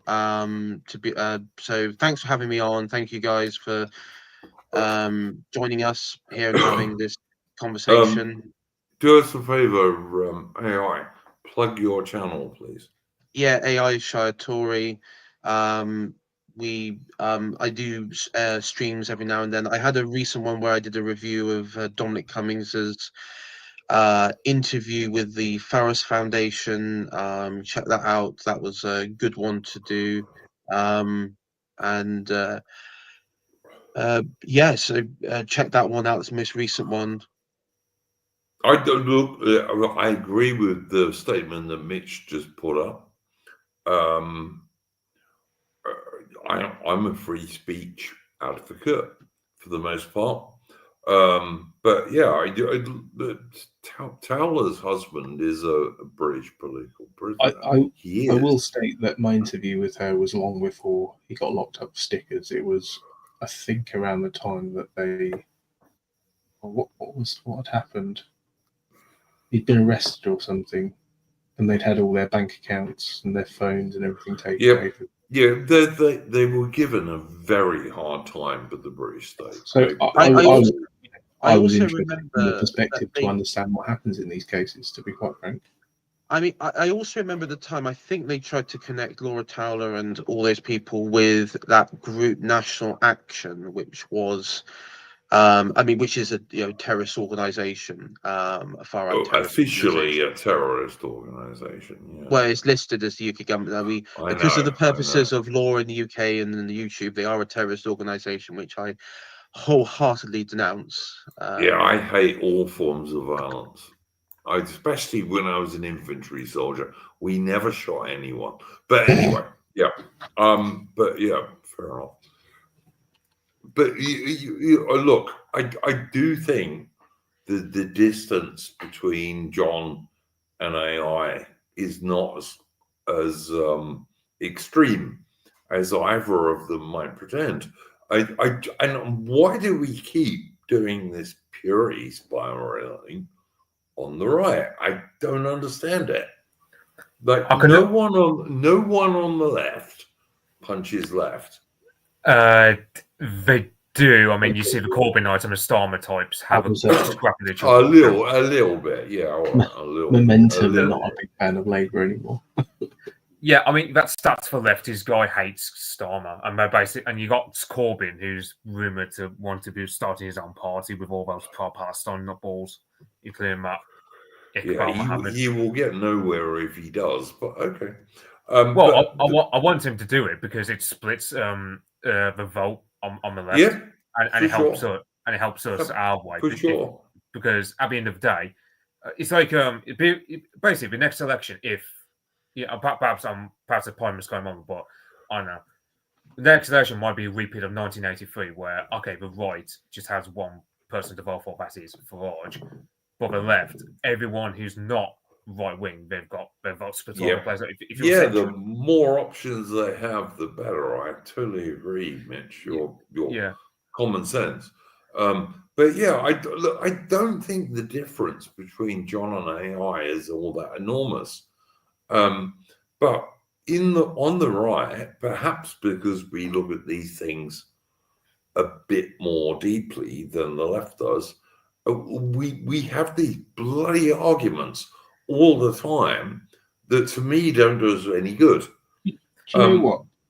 C.S. Lewis in his preface to Mere Christianity, which I think was originally done as a radio script, and so he had to edit it for publication. Hence the length of the preface. He talks about how Christians share many things in common, right? They don't all believe exactly the same thing You know, they have their differences, but they share many things in common. Primarily, the belief in Jesus Christ as Savior and Redeemer. And he expressed his view that Christians do more harm than good when it comes to converting people by arguing in general public about how many angels can fit upon the head of a pin, and that those discussions may well be valid, but you should consider having them rather than in public, in private. And I think there are criticisms you can make about reform. I think people should use the mechanisms within the party to make those criticisms within the party, rather than airing dirty laundry constantly online for the left to crow at, for the left to parade as us, you know, we can't agree on anything, we're useless, we're pathetic, and to demoralize people on the right. I think have those conversations in private, have those discussions in private, don't air dirty laundry in public. That's my view. Can't disagree with that, mate. I think there's Yeah. a lot of common sense in that, to be honest. Yeah, I will say I was reading on Sean McMeekin's book on the Russian Revolution. He would basically say, because I think Bowden actually also said this in one time in a speech, where the Bolsheviks were like, when they were like pretty small groups, they would just have conversations at the back of pubs where they'd have like really heated arguments, but they just did it amongst themselves. Whereas No when one they remembers in the morning because they're all drunk. You know? Well, it's like, I mean, who amongst us are going to remember this conversation, let's say 5 years from now? Well, it's recorded for forever, unless RNG deletes the channel. Which I don't generally do. But I mean, yeah. I would say though that, let's be honest, the people who will watch this, it's not going to be, you're not going to have like 20 million people. Sorry, I'm joking, but we're not going to have 20 million people watching this particular Next week, stream. mate. Next week. Possibly, You are insane. Next week. As we've all been discussing ad infinitum on this stream, it only takes one bad actor from Hope Not Hate to find something that's disagreeable and that the majority of the public would find disagreeable, and to make that general knowledge. Yeah, so there are people who work at like Red Flare and Hot Not Hate who they'll literally go for hours and hours and hours of right-wing podcasts, like on like Tassel back in the day, which was like a very sort of like a very Natsop kind of podcast back like 4 years ago. It's a good thing we're all anonymous then. That's the key. At least a good thing we're all anonymous. One of the guys on there was a guy I met by the name of Ayatollah. They were able to link his voice to basically like some of the stuff he did in his normal life as a sports commentator or something. So it's never underestimate the dedication of someone like Hot Not Hate to literally trawl through hours and hours of streams like this in order to find even the slightest detail about our voices or whatever. So I have to be careful. I find it enormously scary, Mitch. But on the other hand, because we're talking sense and we don't actually support anything illegal, obviously, YouTube.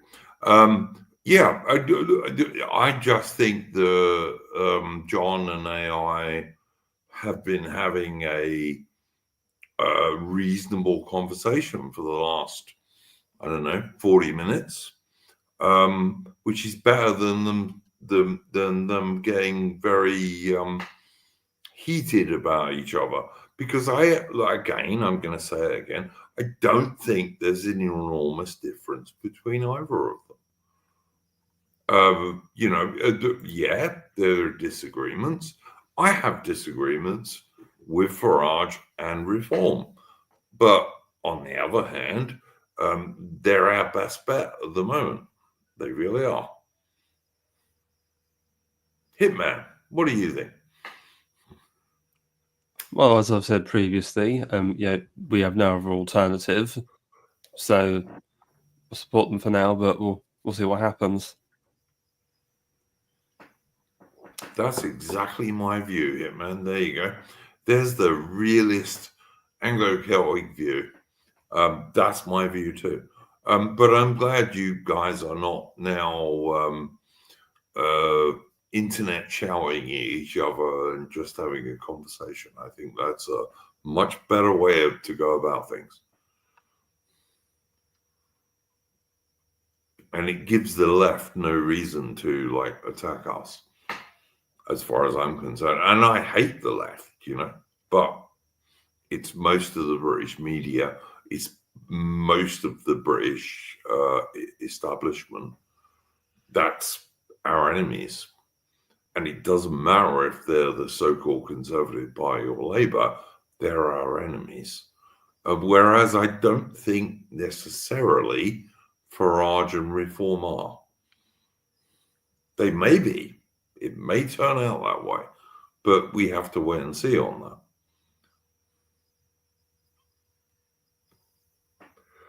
So, yeah, thoughts, AI on John before we move on to my long-delayed own bit for this evening.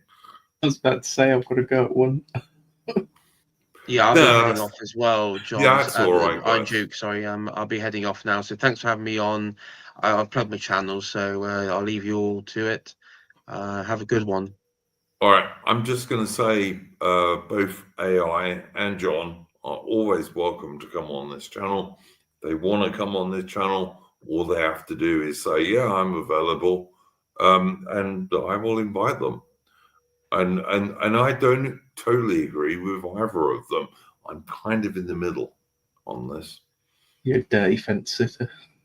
Yeah, I know. I'm going to get cut in half for the fence I'm sitting on, except I'm not, because I think both of you guys are more or less nationalists. So,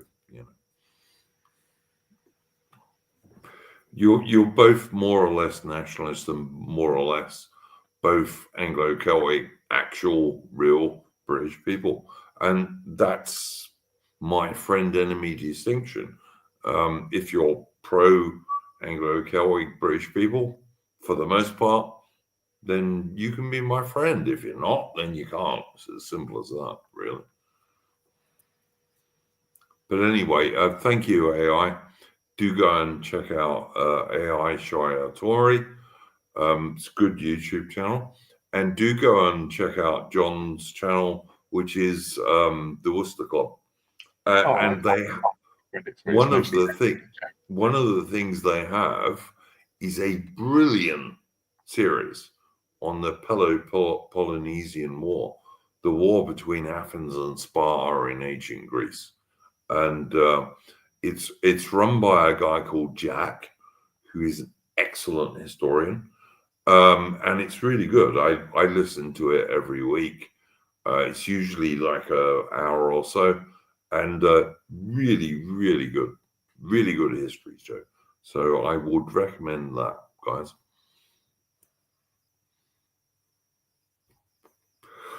All right, so I guess it's my bit now. The first, carry on, Hitman. Yeah, sorry, I was just going to say I'm going to drop out as well. It's I'm getting pretty tired, so. Yeah, we've done a long stream and I started half an hour late, so yeah. Do check out Hitman's channel. Hitman, what's your channel? Yeah, I stream every Tuesday, my weekly show, The Archival Discourses, so come and watch that. Next week will be the last stream of this year, but then I'll pick it up again from the new year. Yeah, and Hitman is another guy who's got a good historical knowledge about things. I recommend his channel very much. Very sensible guy. So yeah, okay. I need to talk briefly about my 2 streams that I did on Winston Churchill's political history, and him being the single man who did the most to destroy British power and the British Empire between 1900 and 1945. Now, the first stream I did was with Aaron Hook, and he is related, by the way, to Private Henry Hook, who won the Victoria Cross at Rorschach, which I think is pretty cool. And we've also with Bo, History Bro, And history, bro, I don't know about some of this stuff that people were talking about him doing anti-Scottish stuff. Never saw it. I'm not at all anti-Scottish myself. But anyway, I never saw that, so I can't comment. But History Bro is a generally pretty good historian. I did a stream years ago with him on Daughter of Albion's channel about Trafalgar Day, and History Bro was perfectly good about his knowledge about the Nelson's fleet and the Royal Navy in 1805. He's a good dude as far as I'm concerned. And I did that stream with him a week ago, and we were going to do part 2 yesterday. And History Bro made a bit of a mess up and thought we were doing it today. Now, given I woke up half an hour late today myself, I cannot criticize him on that. But I was lucky in that I got Real Mr. Streets and Furious Pertinax, who many of you guys will know. He often streams with Apostolic Majesty. He's a very good military historian, by the way. I'm Furious, I mean. And we did our second part of the stream, and the only reason Bo didn't come on is he thought it was going to be today. And like I said, given I got up half an hour late today, I can't criticize that at all. Bo is always welcome on my channel. I invited him on the stream, but I can understand why he didn't come on, because he mainly does history stuff. So, there we go.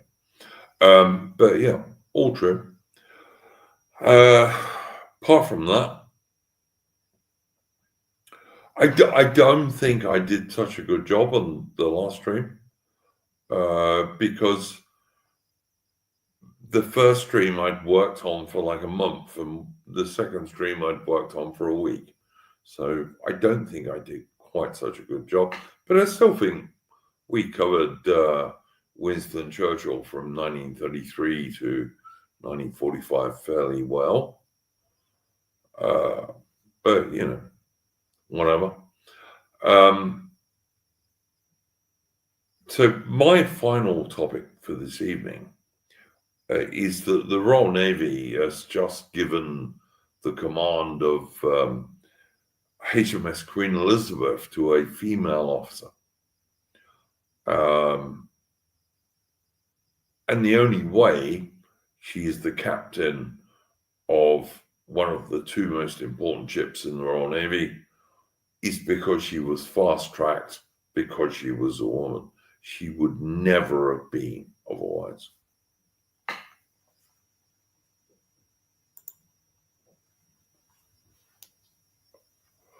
Apparently, I played along with chat, according to Orsticle. Don't think I did, but anyway. So yeah, and what I would say is this. In the Falklands War, one British warship skipper, one British warship captain in Bomb Alley, where there were aircraft after aircraft coming along to try and sink the British warships that were landing the Royal Marines and the Parachute Regiment on the Falkland Islands to retake the Falkland Islands from the bloody Argentinians. One of the captains decided he was going to read out the test match scores to his crew on the tannoy, which is the loudspeaker system that ran all the way through his ship. And of course, not really important to the war, but what this skipper, who was a man, obviously, realized was that by doing that, he was going to calm down his 19, 20, and 21-year-old young sailors who were obviously very nervous, but also high adrenaline, because, you know, constantly these Argentinian fast jets were coming in to try and kill his ship. And, you know, you had guys manning Sea-Cat missile systems and young guys manning 20 millimeter anti-aircraft guns and all that sort of stuff. My argument on X, on Twitter, was that almost no woman would have done that because she wouldn't have realized it would work.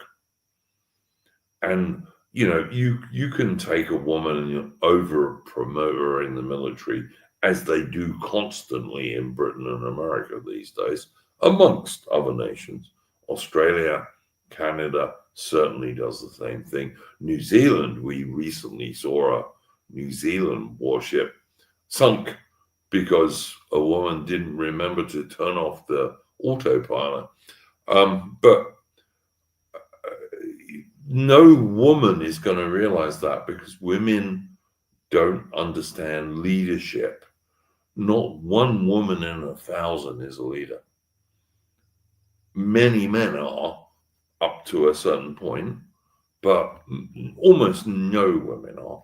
And you can take a very intelligent woman, put her through a very high naval or military course or a staff course, and if something happens outside what she was taught, she will not know what to do. She just won't, because women don't do that. In violent situations, women are not calm. They're either really scared or really saying to their bloke, "Save me." That's what women do. I'm sorry.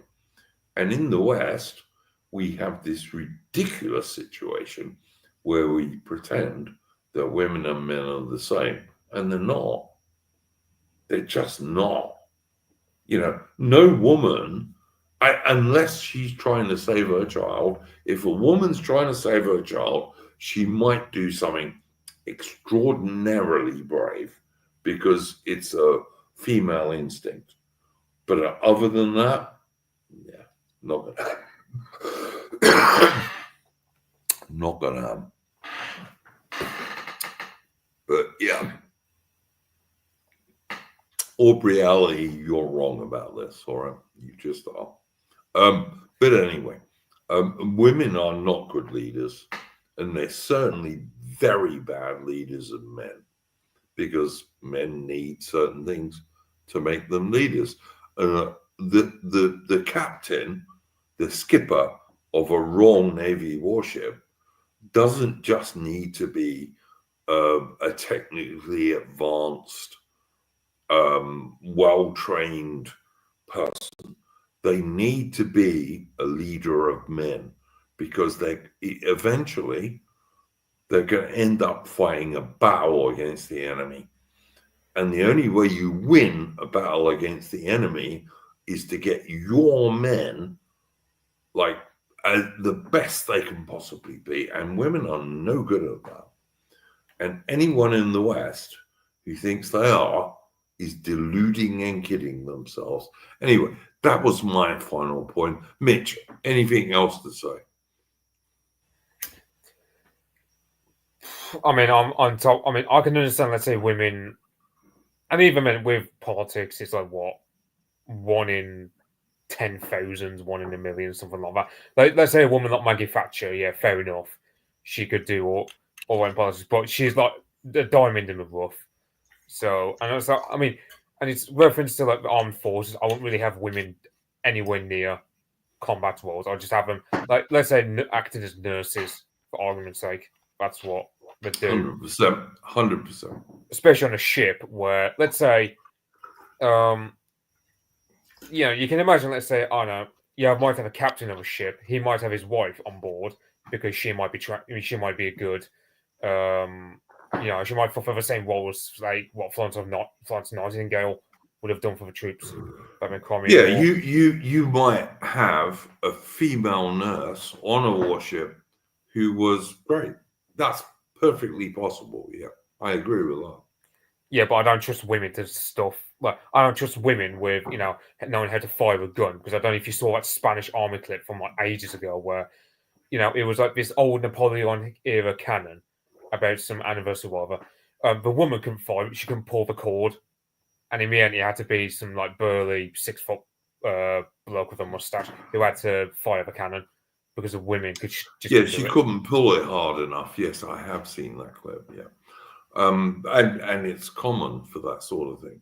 But I promise you, Mitch, that if a British aircraft carrier ever gets in a real battle, a British male captain who's genuinely promoted because he's the best guy and the best leader might save his ship, whereas some over-promoted, fast-promoted woman, that ship will get sunk. I guarantee it to you.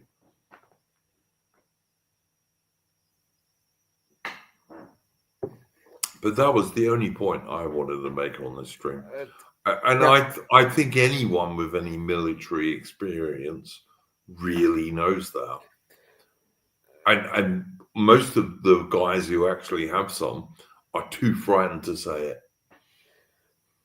I will say to Aubrey's comment, women can be brave in the face of what they believe in. I mean, the thing is, like, for example, I often hear this, like, I often hear some arguments made. Like, for example, I have a water uprising, right?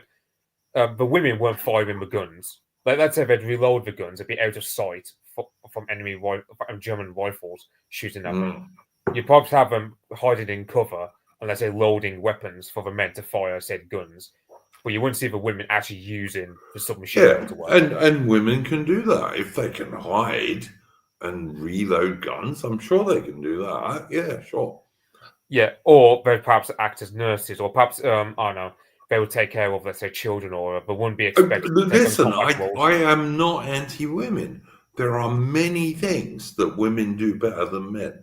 None of them involve war or violence. None of them. That's my view. There are many things that women can do better than men, but not one of them involves war or violence. And the essence of war is violence.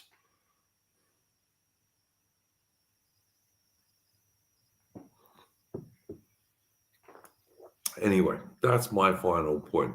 Mitch, anything you wanted to plug, mate? No, not for me. All right.